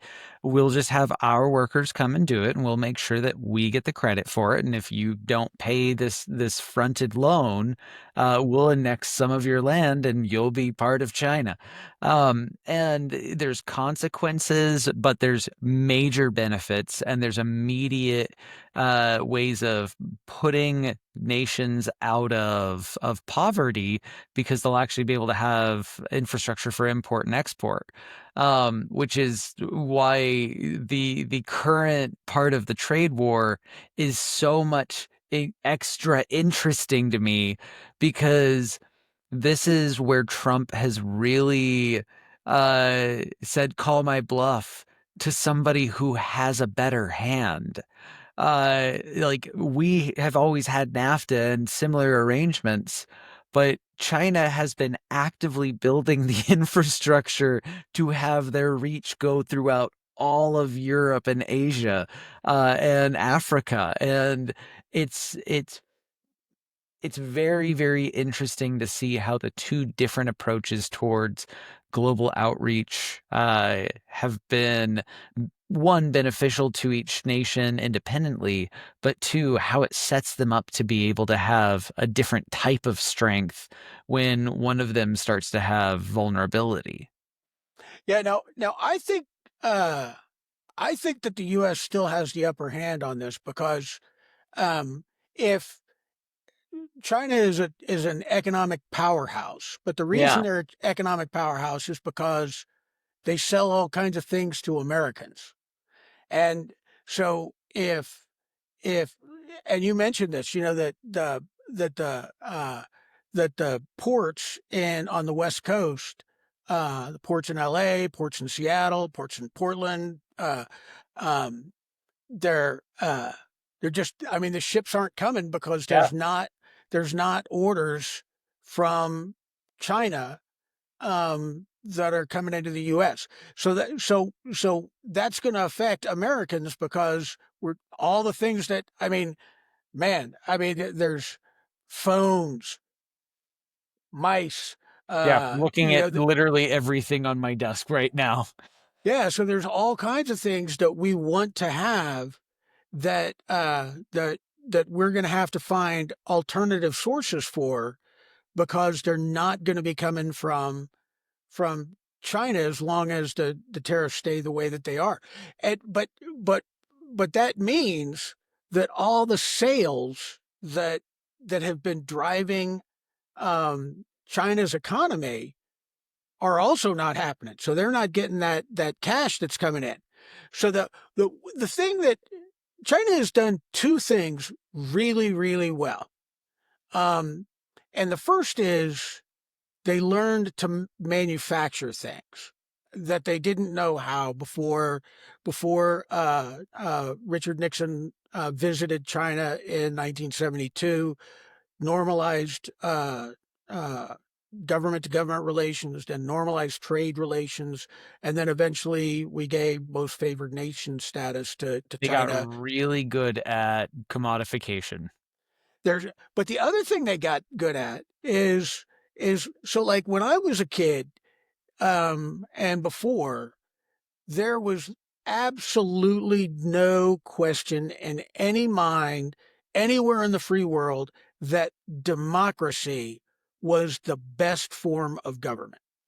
So to be a democratic nation meant that you had got things figured out. The democracies were able to bring better products to market faster than autocracies. Um, that's not the case anymore. I mean, if you look at Russia, Russia, you know, broke every international norm and invaded their neighbor Ukraine. The entire world, the entire free world, all of the democracies in the world levied the most what should have been the most devastating sanctions against Russia, and their economy is better than it has ever been. There, Yeah, we have done. and meanwhile, all of those democracies are bureaucratically fighting amongst themselves on how to deal with the issues, and the autocracy is just making decisions. And then if you look at China, who is an there's who is an autocracy with um, a communist affiliation. So they're an autocracy. Chairman Xi he is the sole ruler. What he says goes. But he's not just the president of China. He's the chairman of the Communist Party, Chinese Communist Party. So uh, but here's the thing: the other thing that China learned how to do is to use capitalism to fund their communist programs.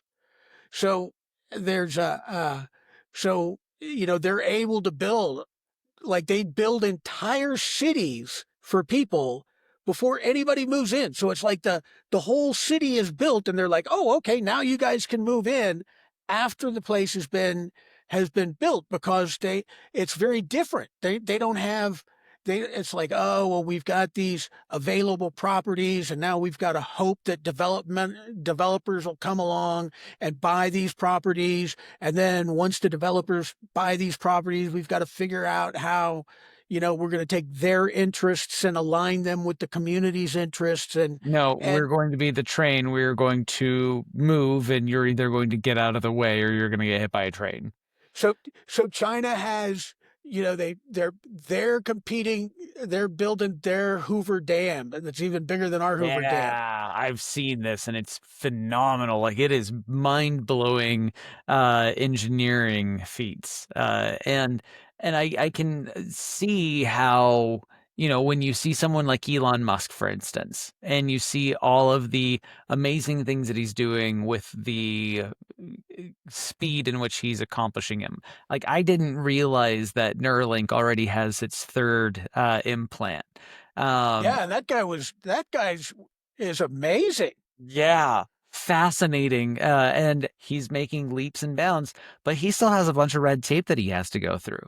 And that's the whole point with, SpaceX and how much faster it is than NASA, but at the same time, how much slowed down it is because of government red tape. And I can understand the argument that yeah, you would be able to go way faster if you just didn't have anything that was stopping you. But I also look at the safety records of China and of Russia. And it's like, okay, at what point do you want to have government step in and be able to say, okay, do these things, but do it so that way people don't die? Yeah, but and it's interesting though because now that we're having to compete against autocracies, we're having to compete against these national interests that can change on a dime because one person can say no, we were doing this, now we're going to do this, and the entire country and all of their forms of national power align with the views of that particular person. So if you look at the last two presidents in particular, but even going all the way back to Barack Obama, really, um, there's the the trend towards autocracy within the American political system Oh, is, it's apparent. It's very apparent. and Yeah, it populism has been on the move since at least 2015, but probably 2013. and our problem is we've got frickin' frack autocrats. So Biden gets in office and he starts by executive order, by fiat, boom, boom, boom, boom, boom, boom, boom, and he puts in all these programs, and then and that the first thing he did was undo everything that the president before him did. Right. So Trump got in office and he's like, oh, okay. And he undid everything that Obama did. And by executive order, he set up his first administration. And then as soon as Biden got into office, he undid by executive order everything that the Biden or the first Trump administration did and started leading by executive order. And now the current administration, holy cow, have we ever gone over? I mean, it is, you cannot argue that we're not living in an autocracy where when you've got a president who is just like on the daily throwing out these This executive is what my orders. signature is for. This is what my signature is for. Here's another one. Here's another Sharpie for you. Here's another signature. Here, we don't even need to count them anymore. We just know that they're happening. Yeah, and there and when you so so what's going to happen when the next president gets uh, gets in office? Well, it depends. If it's another president of this party, then oh, okay, well maybe we'll have a little bit of a change, but just probably some evolution of what's going on. But if it's a president from the opposite political party, the They Democratic about to Party. stop the new wheel after that wheel stopped the last wheel, and how disruptive of a decade of America is that going to be? So so so we're dipping our toes in the waters of autocracy, but trying to keep our our both of our hands and the whole rest of our body in this uh, facade of democracy that just isn't. It's just not. There's It's just not the case, and so the thing that makes China strong is because China can think 5, 10, 15 generations into the future. And the same thing in Russia, the same thing in Iran, the same thing in um uh but again, the big players in the world are the United States, China, and to a lesser extent Russia.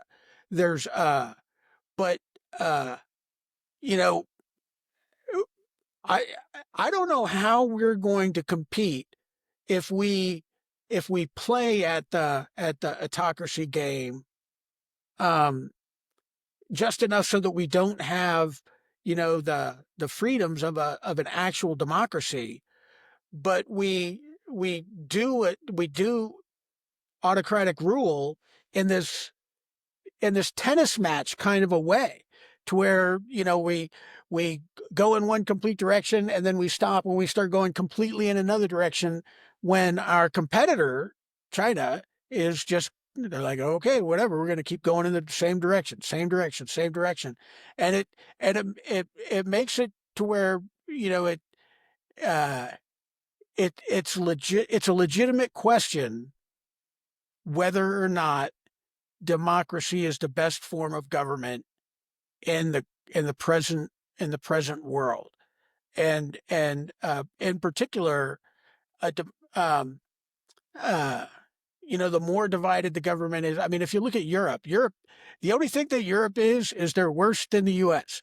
And the reason they're worse than the U.S. is because they've got, rather than having to deal with two parties, they got 15 parties they got to do with. They build these crazy coalitions. Um, I mean, I'll look at the UK as an example. The whole Brexit thing. There's, how on earth, it's like they were going in one complete direction where the EU is everything and everything is going to be, and then all of a sudden they're like, oh no, we're gonna get out of the EU and we're gonna be a sovereign nation once again. And as soon as they get out, now they're like, we What do we we, do? we want to get back, right? Yeah, Now they want to get back in the EU, and it's there's so I don't know. I honestly don't know, but it's like, so like we keep saying that, we keep saying without saying that, we'll go to war with China in order to defend Taiwan. And the reason we say that is because Taiwan makes all the computer chips that we use, and we need to get their computer chips. Well, what makes us think that China wouldn't sell us those computer chips? Like they sell us everything else that we buy. I mean, they sell us cell phones with computer chips in them. They sell us computers with computer chips in them.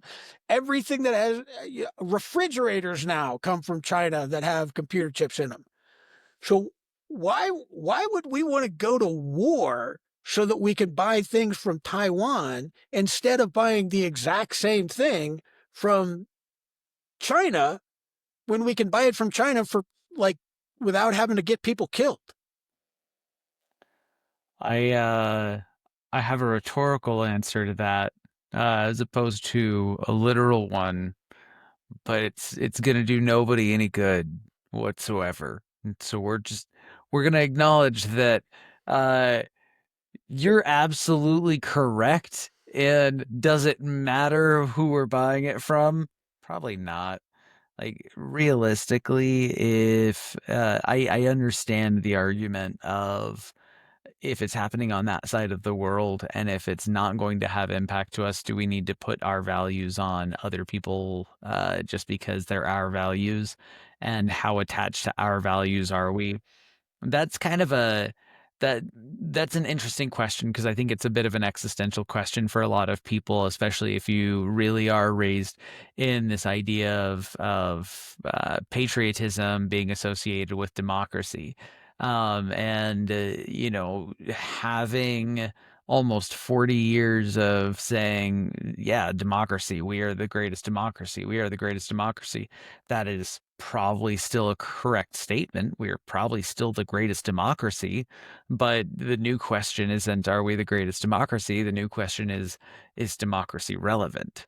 Uh, and that's a different question, and it's a very existential question for everyone who really thinks that you are the best at what it is that you do.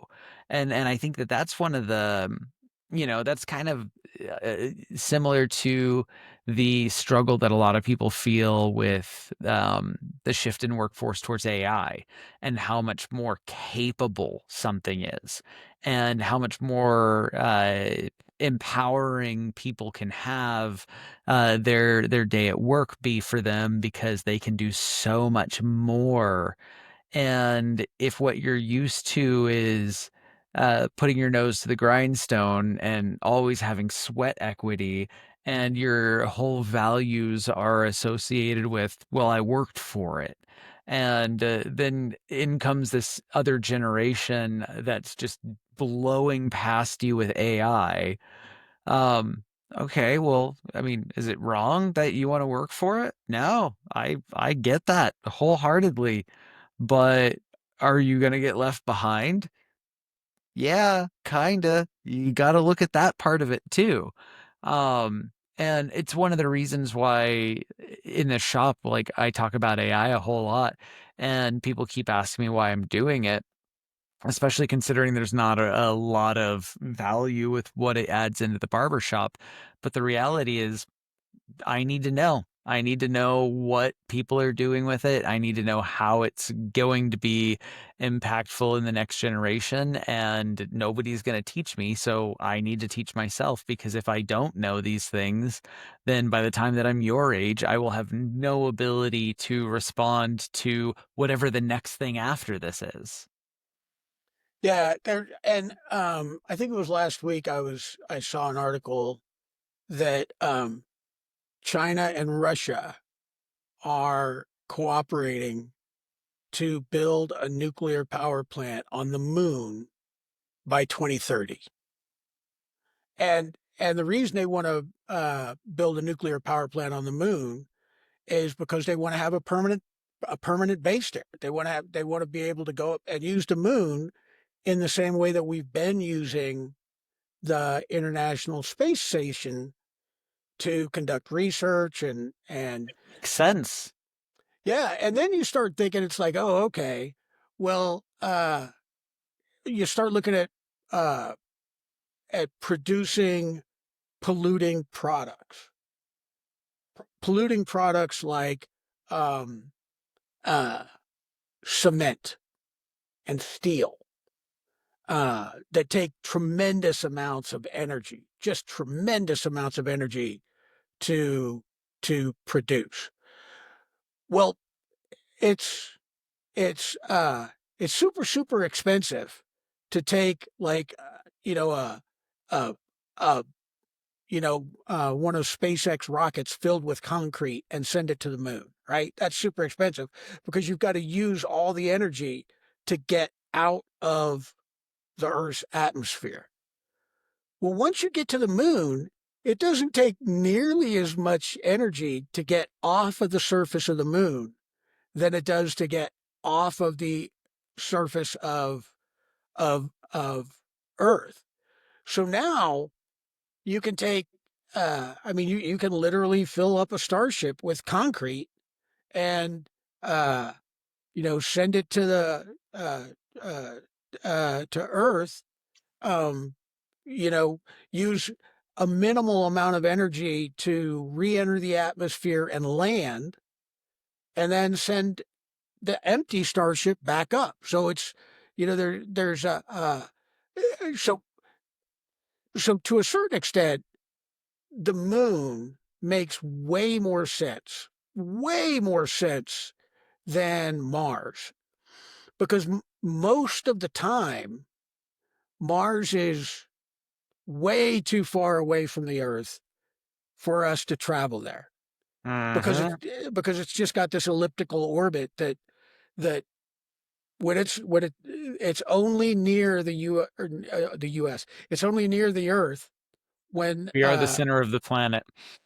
yeah, there's a there's a when we're every 3 years. So you're waiting every 3 years for there to be any kind of communication, you know, like transportation communication, Right. between the two planets. But the moon is like, it's right there. It's always right there. It's it's And it's and still it's gonna require a significant amount of resources to put things towards it. So all of the research that you're going towards Mars could also go towards the moon. and and it is true that eventually the moon is gonna, probably, as the sun grows, the moon is probably going to be, uh, you know, baked just like Earth is. But the notion that the moon is that Mars is any more hospitable of an Yeah, and the environment. idea that that's not also going to happen to Mars by the time that that happens to Earth and the moon. Like, And oh, we, what are st- you giving yourself, a couple extra thousand years? We're talking about cosmic scale here.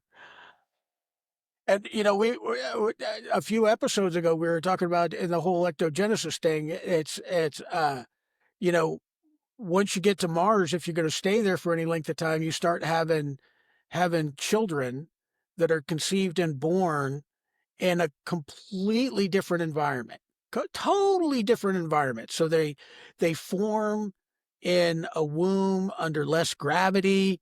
They're born under less gravity.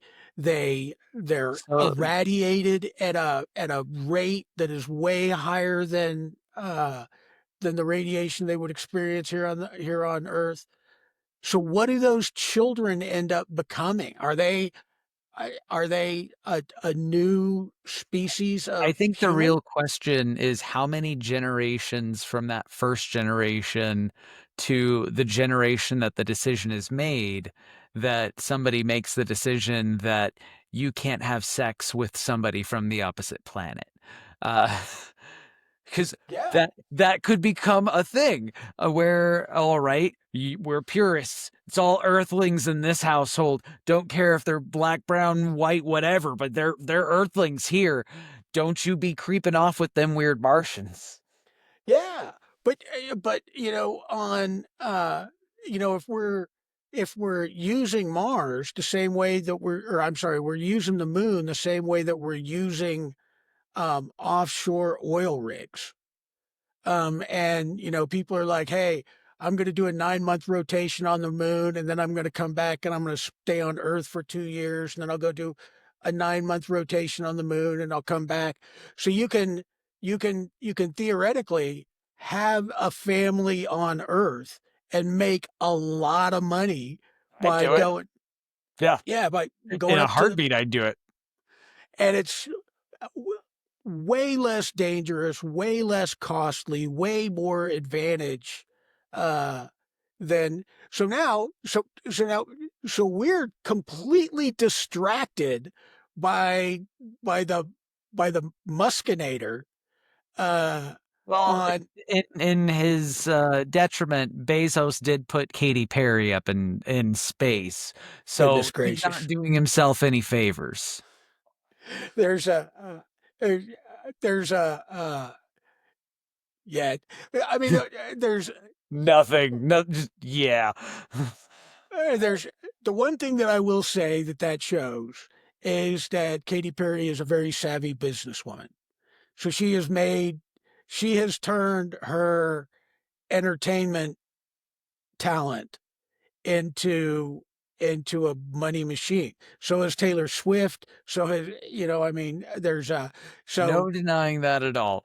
yeah, and you there's so it so that it's one thing to be a really really talented entertainer, but and this isn't new. I mean, I look at Dolly Parton as a good example. I mean, Dolly Parton is a business titan, um, and uh, and uh, and she's made a great empire for her legacy, for her family, and um there's so so you I'm happy to see that kind of stuff.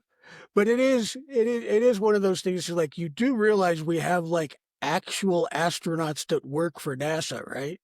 That are You, women. you, yeah, and you know that there's people that were stuck in space for like 9 months, and they were up there for 4 minutes, and they get to have the same title of astronaut. Yeah, Okay. and but it's one of it's expectations. So, so now these celebrities have an expectation that when they come back down, they've got to do something to satiate the appetite of their social media following. So, so they've got to be like, this changed my life. This was, you know, I think it's way more simple than that. I have fuck you money, and I went to space. That is all you need to say, and I will 100% respect that sentiment. I have fuck you money that I can do what I want with, and I went on a spaceship ride because all of us were told as kids that we wanted to go to space when we grew up. And that sentiment, as uncompassionate as it is, resonates with me. and it's like, we were talking earlier about Mark Zuckerberg, and And his macadamia nut fed cows on his private Hawaiian resort. Yeah, I'm like, but if I had that kind of money, I think he I was would like, only feed a cow beer and macadamia nuts too. there he was. I mentioned he was on the Theo Vaughn podcast, and Theo Vaughn's like, "Hey, would you like some coffee?" He's like, I don't drink coffee. He's like, "Oh, really? You don't drink coffee?" He's like, "Well, I mean, sometimes when I'm on vacation, I'll drink it, but it's like just for recreational purposes." So he uses coffee like normal people use weed to get high. Yeah, There's and he and there So Theo's like, "Well, what do you do?" He's like, "Well, I fight people." So he's like explaining his morning. He's like, "I wake up in the morning, and he's like, it's usually around 7:30 whenever the kids are making noise, so I get up." So the guy doesn't have an alarm clock. His kids wake him up, yep. and he doesn't have And to then he does worry. jujitsu. Yeah, and then he goes, well, he said, and then I look at my phone, and I just get angry at all the stupid things that people have done and sent me messages about. He's like, and then I put my phone down, and I go and I fight people for 2 hours. And by the time I'm done fighting people for 2 hours, I'm I can deal with those problems. And so he probably trains for 2 hours, does 2 hours worth of work, and then the whole rest of the day he can go we see all these He pictures of has him. fuck you money. He just does whatever he wants. And if I had that kind of money, I think I would be a Mark Zuckerberg, I man. would do this exact same thing. I would have macadamia nut fed, beer fed cows that had the most marbled, delicious meat, and then I would learn how to butcher them myself. So that way, when the apocalypse comes, I can have my commune full of all of the things that I need. And I would be whatever weird version of me that I would want to be because I would have the money to do whatever I wanted to do. It's like Joe Rogan. I watched a documentary on Joe Rogan earlier, and Joe Rogan makes $60 million a year. $60 million a year. So, I mean, I don't know how much of that 60 million he spends. I mean, that's a lot of money to spend. That's an awful lot of money to spend. There's but uh there's and I am in no way, I am not anti Joe Rogan, and I'm like, good on you, because I mean he's a brilliant uh entertainer. He's a great actor. He's a He's a a smart business guy. He's a championship really fight smart championship entrepreneur. fighter. He's an announcer for the UFC, and he's an announcer that has got a skill set that is not replaceable, because he's so entertaining, and he's so articulate, and he's um uh, so much of an expert in what they are doing. So he can talk about what they're doing, because he's been right there where they're at. So he's without a doubt one of the greatest sports announcers in the history of time. I mean, when I was growing up, Howard Cosell was like viewed as the greatest sports announcer of all times, but Joe Rogan passes him up, you know, yeah, like by a lot. So yeah, I mean, I think that's great. So what does Joe Rogan do? He hunts. He he he's got like an indoor archery range, a Mhm. computerized archery range. Um he He does the stuff that interests him. He pisses off and he just lives the life that he wants to live to the fullest extent that he can. And Yeah, and I'm like, good on you, Joe. Have at it. I There's think that that's kind of what the ultimate idea of what success looks like is as soon as you make enough money where you can just have your lifestyle, where you can wake up, do the things that you want to do. There's not necessarily an amount of money that you need in order to make that. You just need to make the amount that provides for that. And that's what freedom looks like. It's one of the reasons that this whole approach towards building a creative consultancy has been really encouraging for me, just because, all right, this is something that I'm working, but it's working in a way where I'm going and meeting people and I'm talking with people and I'm helping people do things that they don't know how to do on their own. And it's not necessarily a different job or a different career, but it's a different way that I spend my time. And going back to what we were saying earlier, is that's the one thing that we have is time. How can you maximize the way that you spend your time and get the most out of life with the time that you have? Um, I'm going to use that as a really, really terrible segue in dinner conversations, table talk. table topics. Um, so for any of the people who are watching for the first time, listening for the first time, watching live stream, hey, how are you? We do table topics on a weekly basis because this is a great way of having conversations with family members if you don't know how. It's just prompts. And for those of us that love AI, we love prompts. So this one, oh, this is going to be a good one. What's your favorite flavor of ice cream? Hmm. Um, I am going to say my favorite flavor of ice cream is, I'm thinking as I'm going through this whole thing, is uh, pralines and cream. Yeah, it's Okay. got it's got like vanilla, and then it's got like this caramel, and little pieces of pecan, Okay. and so So it's got a bunch of textures. yeah. So I'll say pralines and cream. Okay. I I I have more of a favorite ice cream experience because what I think of specifically is when grandma used to get like the Schwan's guys root beer float bars. Yeah, yeah, I remember that. Yeah. Yeah, like those have such a memory associated. Like all of the classic nostalgia, like the creamsicles you had when you were in kindergarten and the ice cream sandwiches, like nostalgia ice creams, novelties, nostalgia novelties.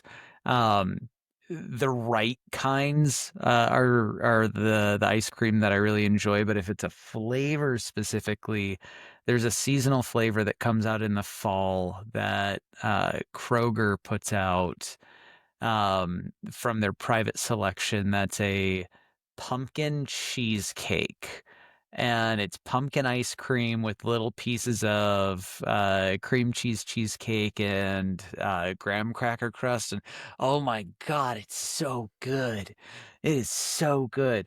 And it is so just absolutely disgusting and terrible and not part of my diet. But oh, it's so good. And you got spoiled on cheesecake because your mother makes amazing cheesecakes. Mm-hmm. Yeah, I think next time that she's in town, we're gonna try and do a making a video of doing a rutabaga pie. Um, because I don't want that recipe to die. And I need that family recipe to exist on, but I want to kind of modernize it and turn it into a cooking video. So we were talking about doing that for a while, and I think we're gonna try and make time to make that happen. There's and when you as soon as you said that, it made me think of what I was when we are talking about the tariff things. What I thought of is like you had mentioned that your hair products come from Canada or something like that, Yep. and and you know now is the time that if somebody you know has the wherewithal to start a manufacturing business in the United States. Mm-hmm. This is the time to well to a certain extent, but this also goes back to the fickle nature of it because it could very easily 4 years from now turn the other way around and we could make it so that regulations and taxes and all the things that have made it difficult to do businesses in the United States, manufacturing businesses in the United States, comes right back. I So to I've had this conversation in the last week, and yeah, I agree. We need for I'll explain more on that conversation when we're not recording an episode and how much frustration it's caused me. Yeah, there's but and so like like there's these stoves, these backyard fire pits made by Solo. And people have been buying Solo stoves. They're fire pits, they're great smokeless fire pits, but all they're the steel is made in China. The products are manufactured in China. And It all the comes Chinese from knockoffs are made in China. Yeah, it comes from China to the United States in the exact box that it's going to go to the consumer in. And but there's another company that's like Brio or something like that that makes the same kind of thing uh, here in the U.S. And when you look at their products are heavier. So like one of their commercials shows a guy with a leaf blower and he's blowing uh, a a solo stove across a patio with a leaf blower, but then he goes up to one of their products and it like you can't move it at all because it's super heavy duty, like you were talking about with the snow shovel. There's so so manufacturers that are in the United States already kind of have a leg up because they just need to be able to scale. If they can scale and replace um, the orders that we're going to China, then then small family companies can become very large, wealthy, provide generational wealth for their families if they're able to jump on it. I think it's a Especially little with bit. AI and robotics now as well, because you can make so much more happen with, like, yeah, there's going to be a little bit of startup capital and there's going to be a little bit of programming, but if you're doing something at scale, it's repeatable. And if it's repeatable, a robot can do that. Yeah, and that's again, Musk with his evil genius. Uh, that's his idea with the humanoid style robot. Uh-huh. Because if you've got a robot that kind of works the same way that a human does, then you're like, oh, okay, well, if I had 10 employees, here's what this employee would do, here's what this employee could do. So a small business, particularly a small manufacturing business that is just, you know, repeat, repeat, repeat, repeat, repeat to produce a product can probably really benefit from a humanoid style robotic, as opposed to like the little dog that works great for like pulling security or doing inspections along fence lines and stuff like that. But a humanoid robot, I think, really has the potential to do a lot of uh, uh to again make it so that a person who would have to hire um 10 people can buy 10 robots one time, And and that's your then entire FTE. Like that's you've it. just budgeted all of your FTE hours are now just you purchasing the employee.